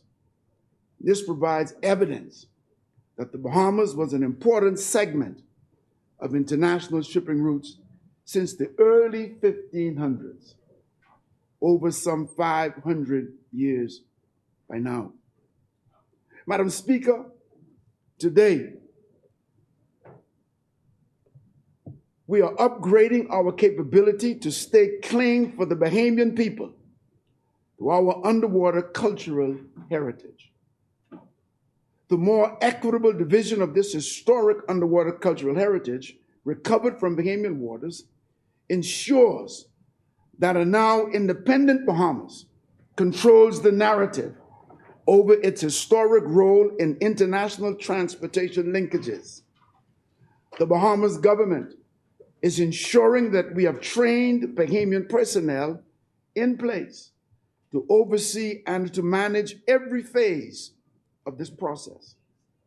Beyond the recovery of historic underwater cultural heritage within Bahamian waters, the government of the Bahamas is also ensuring that we are also aware of the kinds of impacts of such underwater cultural heritage recovery on our other natural resources, such as our corals, our seagrasses, and the seabed.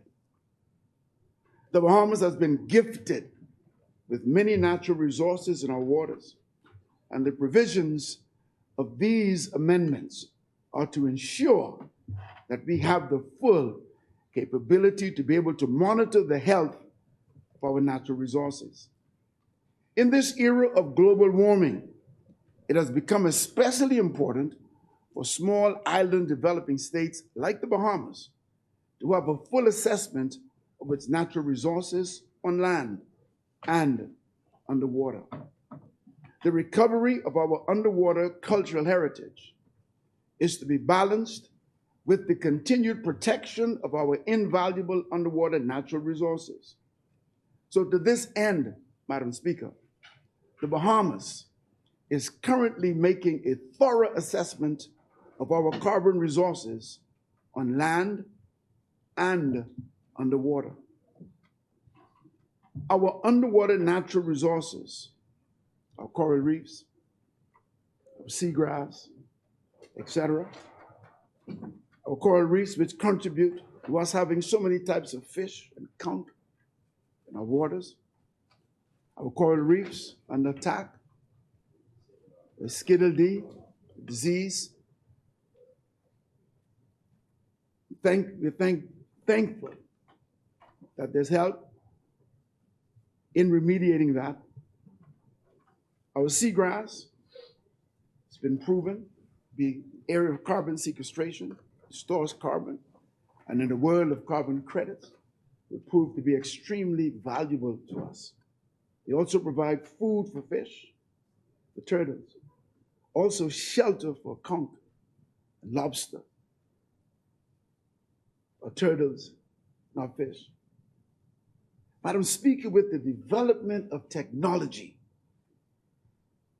the technology that can more accurately pinpoint the location of the treasure-laden wrecks buried for centuries under tons of sand at the bottom of our seas, it becomes very important for the government to review the administration of this act to ensure maximum benefit to the Bahamian people, including exposure and the transfer of these new technologies to our younger generation.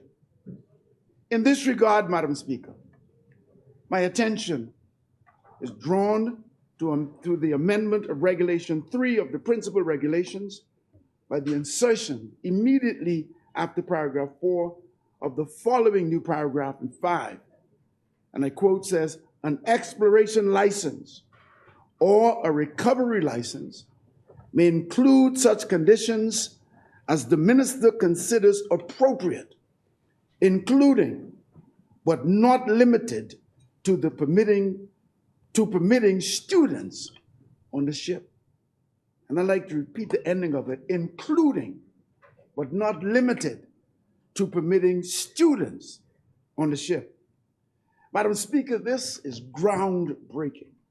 This perspective, the whole concept of treasure hunting in the Bahamas, as it opens tremendous possibilities and opportunities to the University of the Bahamas students, Madam Speaker, in particular, in participating in the documentation and the study of our underwater cultural heritage.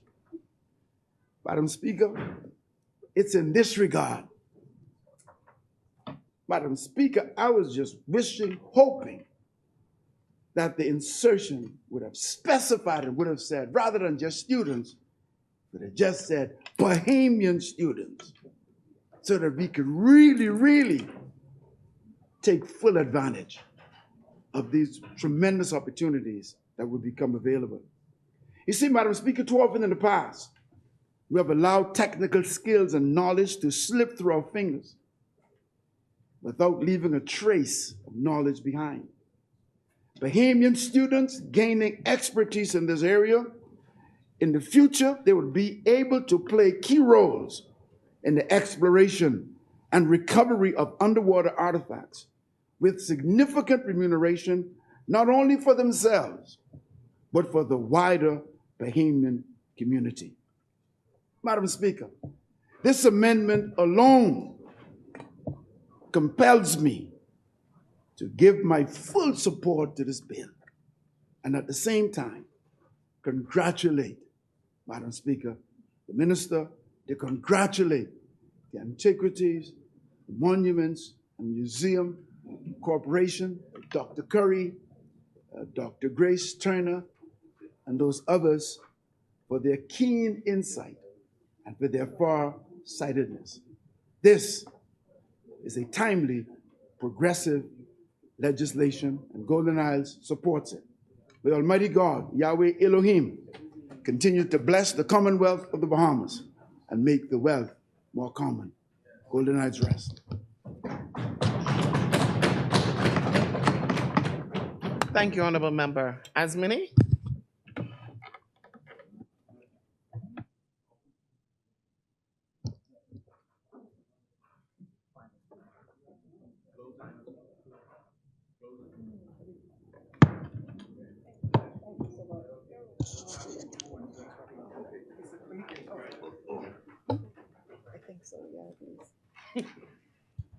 Thank you very much, Madam Speaker. Madam Speaker, The chair recognizes the Honorable Member for Engliston. thank you so much, Madam Speaker. I am so privileged and proud to rise on behalf of the vivacious, strong, proud people of Engliston to contribute to this debate. And I just wanted to say one or two things before I get into the meat of the matter. I heard the member for Kalani, and I believe it has been answered. But the legislation that he said has been rushed up on him, well, we heard that it was laid from 2017, but it was laid in this House under this administration from the 8th of February, 2023. There are a number of pieces of legislation on this agenda, which is shared with us every time we come in this parliament as a notice to all parliamentarians. And this bill is one of them. So is a bill for an act to repeal and replace the National Health Insurance Act, a bill for an act to provide for the Office of Ombudsman, a bill for an act to amend for the Child Protection Act. And so I'm a bit disappointed that the member was not prepared, even though he stayed up all night preparing for something else. I'm also disappointed the comments for the member of Marcos City, who I know historically and traditionally is a very strong advocate for the enrichment and empowerment of our people, to consider this legislation a filler when it has such serious implications economically, socially, and culturally for our people. And the member also indicated that he would have hoped that we had much more details about where this is and what we're doing and who on the boat, when, you know, truthfully, the moratorium was lifted when he sat in cabinet. We were never advised, we never knew. And in fact, and I don't want to dig it up, but I'm forced to do so by the comments.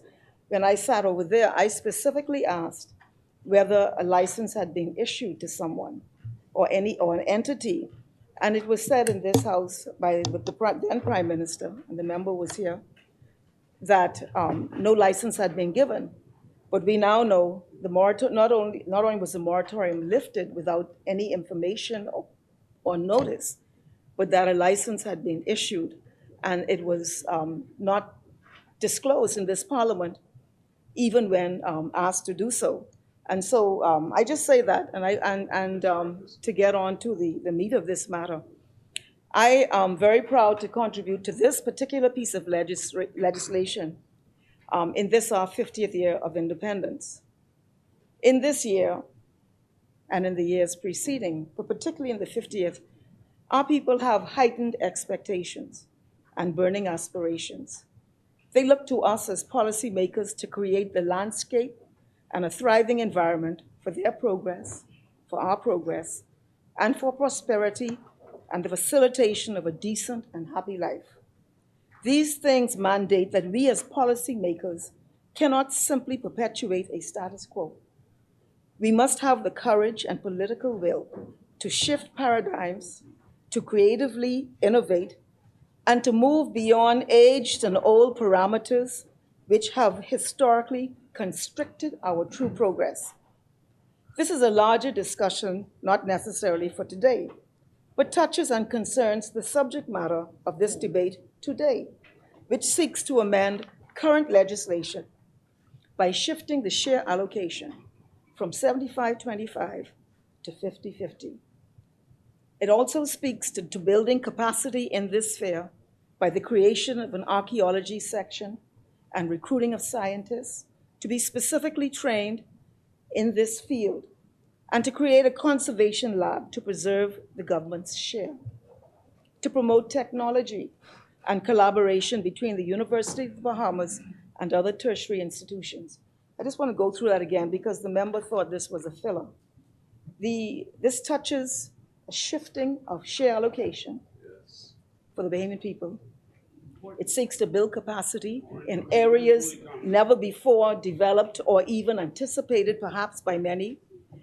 It talks about the creation of a conservation lab to preserve the government's share, and speaks about promoting technology and collaboration with the University of the Bahamas and other tertiary institutions.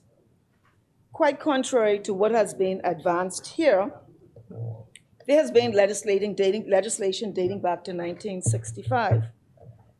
The Antiquities, Monuments, and Museums Act is not the first governance legislation in this field.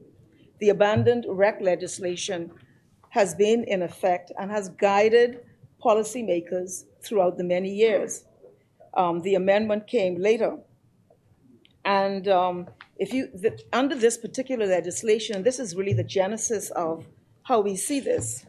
An abandoned wreck means any wreck which has remained continuously upon the seabed within the limits of the Bahamas for a period of 50 years or upwards after being brought to shore. So we're talking about 50 years and upwards. And then it goes further and says the claims of all persons to abandoned wreck, which is the 50-year ones, are hereby barred, and the property in all such wreck is hereby vested in Her Majesty in right of her government of the Bahamas, except wreck found in any place where Her Majesty or any of her royal predecessors has granted to any other person the right to wreck. So this is the legal mechanism by which wrecks, historic wrecks, or more than 50 years, became vested in the state, in the collective people. In this case, in Her Majesty, the Queen, through the government in the Bahamas. And it goes on further, and it speaks about licensing, where the minister has the ability to license any prospector. That's what they called them at that time. And then what was interesting about this when I looked at this, it speaks about in Section 5, and the later act repeals this, but in this earlier act, it speaks about that every such agreement that's struck between the minister and the prospector shall specify what proportion of any abandoned wreck brought to shore not being less than 1/2 of the value of the whole of such wreck, which shall be returned subject to the terms thereof to the prospector. The point I'm making here is that it was 1/2 at this time. It was the later legislation that has been touted as the beginning of something that actually shifts this type of division to a less favorable way for the Bahamian people or for the government, the state. And so, of course, I only refer to it because it gives you a perspective as to how we got where we are. And so the Antiquities, Museums, and Monuments Act, which was enacted but was amended in 2011, for the first time included these included the wrecks, underwater heritage. As before, it did not, in the beginning, refer to this type of artifact. And so that is what the 2011 amendment did. It repealed these provisions and brought in jurisdiction or seized jurisdiction for these antiquities, and which included, it says, to include underwater cultural heritage. That's how the definition changed. And it introduced for the first time a 75-25 share by law. You might have been negotiating some stuff, but this did it by law. And I must say that at the time, I vigorously objected, because I happened to be privy to the debate. I think you were here too. I vigorously objected to that share allocation, but I don't know, there was some reasoning that drove this sort of distribution. So the legislation today is an important advance. Yes. And it redresses the previous disproportionate arrangement. As leaders, and we all are in this place, we must know and believe in who we are, and to have full understanding and appreciation of what we have, and to know how mightily God has blessed us. One such immense blessing is our marine resource. We have over 100,000 square miles of sea with diverse waters. And I'm reading from a maritime policy action plan, which was developed, and I happen to have been minister. But it describes the waters of our country, and it's so interesting. It says that we have coastal and shallow shelf ecosystems, we have pelagic ecosystems, and deep water ecosystems. So it's not just a blanket, it is diverse. And within this diverse reality in our waters, in our marine resource, and I'm reading from this maritime policy, these ecosystems support a rich and unique range of habitats, including extensive coral reefs, seagrass beds, mangroves, and areas of wetland. The biodiversity of these zones includes a rich diversity of reef and pelagic fish, lobsters, conch, turtles, algae, resident and migratory birds, Offshore waters are also home to numerous species of marine mammal and sea turtles, as well as a range of deep water pelagic fish species. The resources are the basis for the Bahamas' largest industry, tourism, and also support a significant and high-value domestic fishery for lobster, conch, and certain species of fish. These waters and the diversity of that are part of our incredible heritage as a natural resource. Yes, yes. And the underwater cultural heritage is a part of that also. It's a part of this natural heritage that we have fortunately been able to grasp in our national development. And then from this very national maritime policy, it says the shallow waters of the Bahamas contain a significant number of underwater cultural heritage sites and valuable artifacts, many of which are undocumented. The uncontrolled exploration and excavation of marine archaeological sites, along with the removal of valuable artifacts, are a cause of concern, and measures are required to better protect our maritime cultural heritage. Yes. And they have here an action plan as to what could happen, and which includes enhancing the current legal framework and improving coordination among the various agencies. So what we are talking about, Madam Speaker, is not something that is a filler. It is part of the heritage that we have in our marine resource. It has incredible value on a number of levels. And this arrangement that is being, I trust, will be agreed to today, will begin to shift a balance in terms of the ownership of our people of these resources. I just wanted to speak a little bit about the difference in approach. UNESCO has a convention. It's the Convention on Underwater Cultural Heritage, and they actually do not recommend the route that we have taken. Their view is that these artifacts should remain, they call it in situ, where they remain, and that they should be the subject of research and education, but not for any sort of commercial or other gain. And we are not signatories to that, and many countries are not.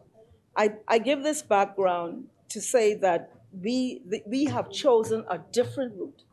And the route we have chosen is that we will cause for these items to be raised up, and through the arrangements with whoever the surveyor is, that the Bahamas will benefit in a material way, in some material way, from these assets.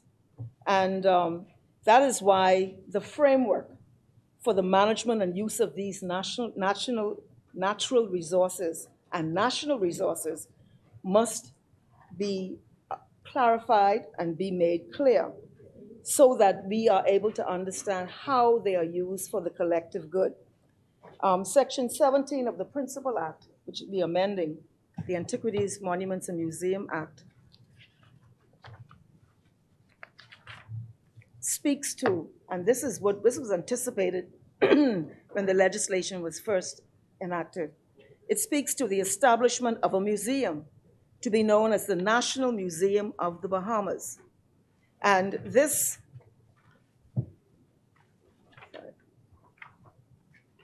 legislation, I just want to, Section 19 of the Act speaks to the functions of this museum, which was anticipated, was never intended that you just go out there and grab up the stuff off the ground and do whatever you do. It was always part of a larger regime. And the regime included the creation of a national museum. And the functions of this national museum shall be to establish, operate, and administer museums throughout the Bahamas, to provide for the presentation and study of sites, and objects of historical, anthropological, archaeological, paleontological, and other scientific interests and matters ancillary thereto. It included, and I'm not going through all of it, but I'm just giving an overview, to be the major national and public repository of all artifacts of integral importance to the prehistory, history, and cultural development of the Bahamian people and the Bahamas. That is why we have these precious resources outside of the country. And then it speaks to establish, operate, and administer a conservation unit of the National Museum as prescribed, to be headed by a conservator, etc.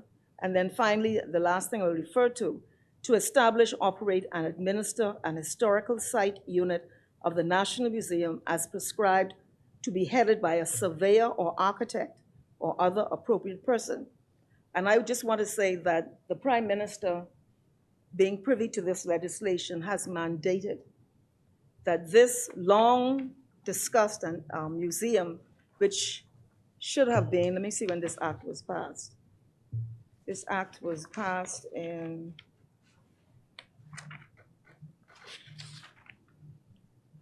in 1999. But he has, in this 50th year of anniversary, mandated the creation of a national museum. Yes. And I wish to say that he has asked me, as Minister of Education, to undertake the aggressive thrust to make it happen.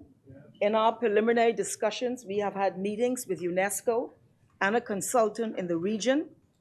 The site that has been identified, at least for this time, is the Collins House on Shirley Street. Yes. Moving, man. So we will be moving purposefully to make that happen. Sorry. The other thing I want to talk about is in our national, in the pursuit of this area, this endeavor, we have to ensure that there is enforcement, surveillance, strategic exploitation, and the Royal Bahamas Defense Force must play a very critical role in this endeavor, and to avoid looting and other forms of malfeasance. In our National Maritime Plan, I just want to say why the policy was necessary and why a framework is necessary, why legislation is necessary to guide what we're doing here today, why the amendment is necessary. The National Maritime Policy is intended to be a comprehensive and overarching maritime policy framework within which to manage its extensive maritime area and the associated resources and activities it supports. It provides a national policy to harmonize and coordinate these at a national level. Existing ocean governance arrangements in the Bahamas are characterized by a fragmented policy framework, which is inadequate to support the integrated approach needed in ocean governance. And I won't read any more from it, but this discussion today is part of the larger discussion of the maritime resource to this nation and the importance it holds or inures to for the economic and social advancement of our people. The other point I wanted to say in terms of the maritime sector and our ocean resource is that we, believe it or not, are still negotiating our boundaries with the United States of America. We last met with them in 2018, I think that was the last time. And it's still under negotiation to finalize the actual geographical, where there is overlap with another state. In Cuba, the one we concluded with Cuba in 2011, so those boundaries have been established. But this is another important component because the point that I'm making, Madam Speaker, is that the marine resource is valuable. It's valuable, and it must be understood, managed, and exploited in a way that is sustainable, but it must be done in a way that is equitable to the advancement of our people. And so the boundaries of our nation, it's the United Nations Convention on the Law of the Sea, is critical to us. And I would encourage everyone to follow closely these negotiations that have been going on for years and years. I want to really close by saying that we support these amendments. We do not think they're fillers. We think that they have substantive and substantial benefit to the people of this nation.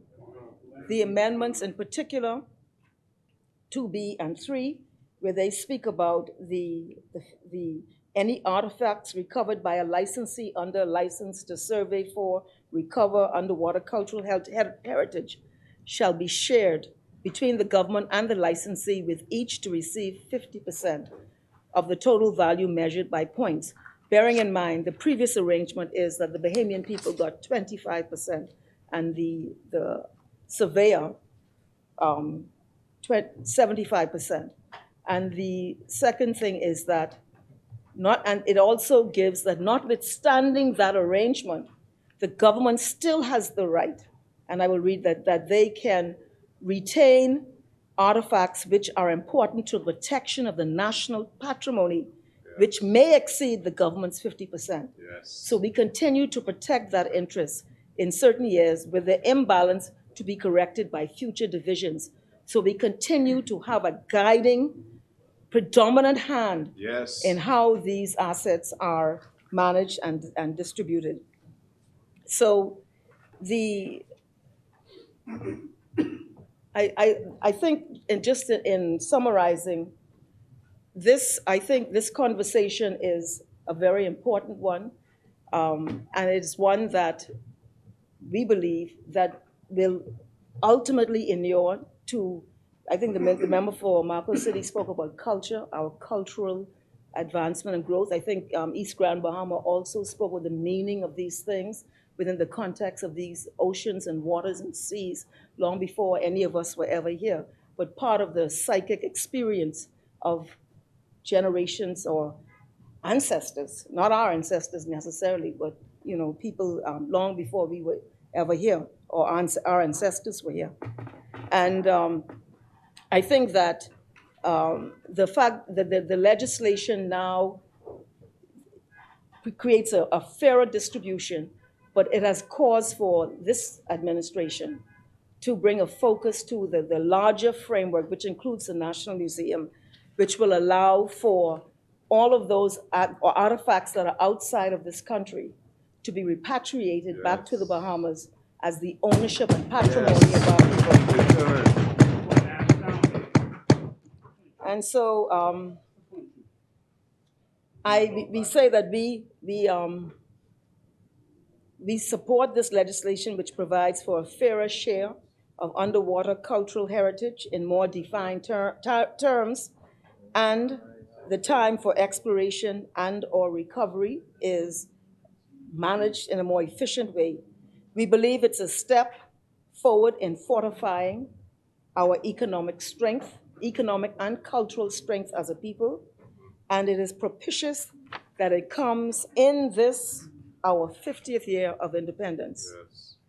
And I end by saying finally that it is critical that the use of this bounty engenders our cultural and economic standing as a nation. We must be wise in how we utilize. This is what is expected of us by the Bahamian people, and it is this which we must do. We support. Thank you, Madam Speaker.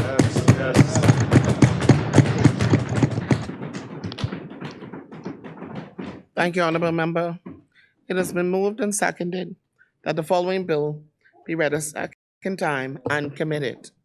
A bill for an act to amend the Antiquities, Monuments, and Museum Act to regulate and update the law relating to recovery of underwater cultural heritage. As many are in favor, will remain seated. Those opposed will stand.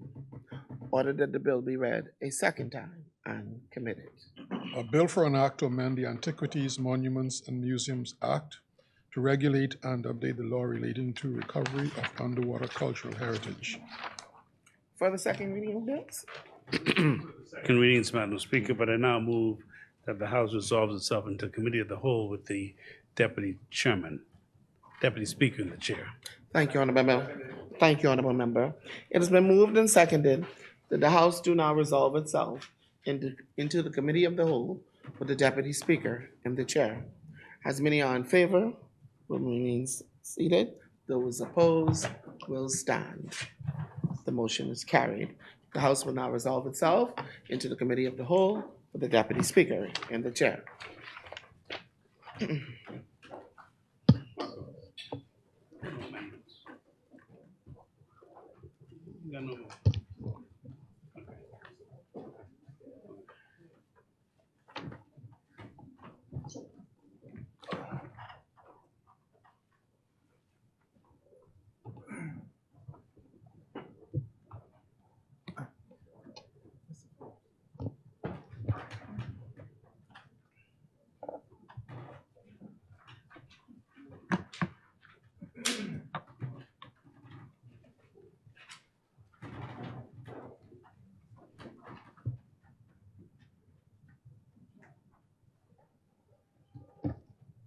Committee of the Whole.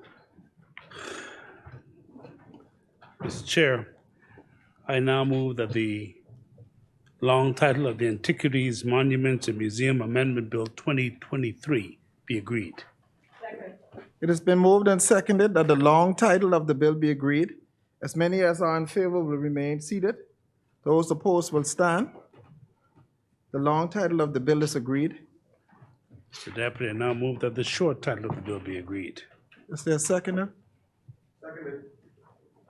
It has been moved and seconded that the short title of the bill be agreed. As many as are in favor will remain seated. Those opposed will stand. The motion is carried. The short title of the bill is agreed. Mr. Deputy, I now move that sections 2 and 3 of the bill be agreed. It has been moved and seconded that section 2 and 3 of the bill be agreed. As many as are in favor will remain seated. Those opposed will stand.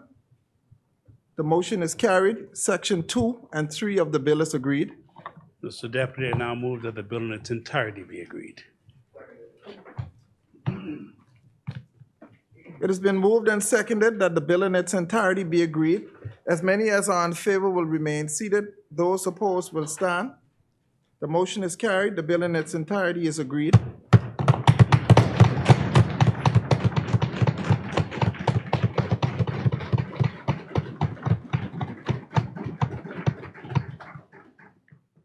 Mr. Deputy, I now move that the Speaker do take the chair. Is there a seconder? It has been moved and seconded that the Speaker do now take the chair.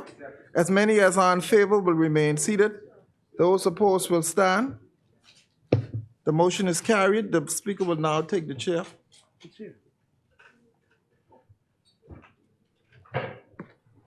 in a single bill. Sections 2 and 3.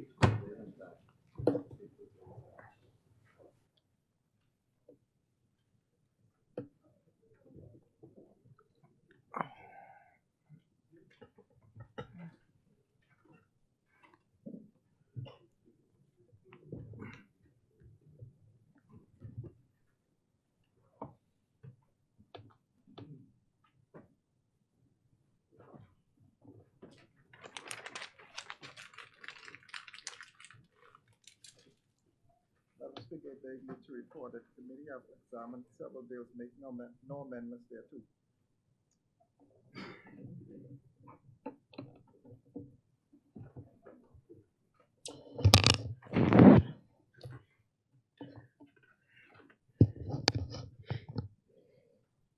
Honorable members, the Deputy Speaker and Chairman of the Committee of the Whole has reported that the committee has examined the bills bill, having made no amendments thereto. Third reading and passing of bill. Madam Speaker, I now move for the third reading and passing of the Antiquities, Monuments, and Museum Amendment Bill 2023. Thank you, Honorable Member. It has been moved and seconded that the following bill be read a third time and passed. A bill for an act to amend the Antiquities, Monument, and Museum Act to regulate and update the law relating to recovery of underwater cultural heritage. As many are in favor will remain seated. Those opposed will stand. Order that the bill be read a third time and passed. A bill for an act to amend the Antiquities, Monuments, and Museum Act to regulate and update the law relating to recovery of underwater cultural heritage.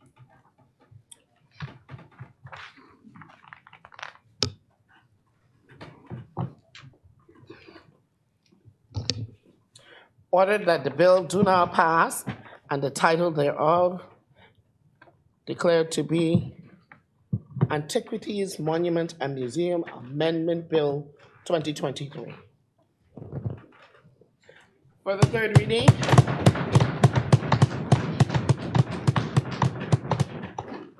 No further third reading, Madam Speaker. Thank you, Honorable Member. Order that the clerk to take the bill passed in this Honorable House today to the Honorable Senate for their concurrence. We will now revert back to the order of business. Consideration of amendments, resolutions, member statements, appointment of select committee, instructions to select committee, discharge of select committees, notices for future meetings. Madam Speaker, I'd like to renew our notices in the name of the government. Thank you, Honorable Member. Notices in the name of the opposition, Madam Speaker. Thank you, Honorable Member. Adjournment? Madam Speaker, I move for the adjournment to May 24th, 2023 at 10 a.m. Is there a seconder? Thank you, Honorable Member. It has been moved and seconded that the House do now adjourn to Wednesday, May 24th, 2023 at 10 a.m. As many are in favor will remain seated. Those opposed will stand. The motion is carried. Final adjournment? Madam Speaker, I now move that the House stands adjourned to Wednesday, May 24th, 2023. And we will give the Honorable Member for Tall Pines. Thank you, Honorable Member. The House now stands adjourned to Wednesday, May 24th, 2023 at 10 a.m. All right.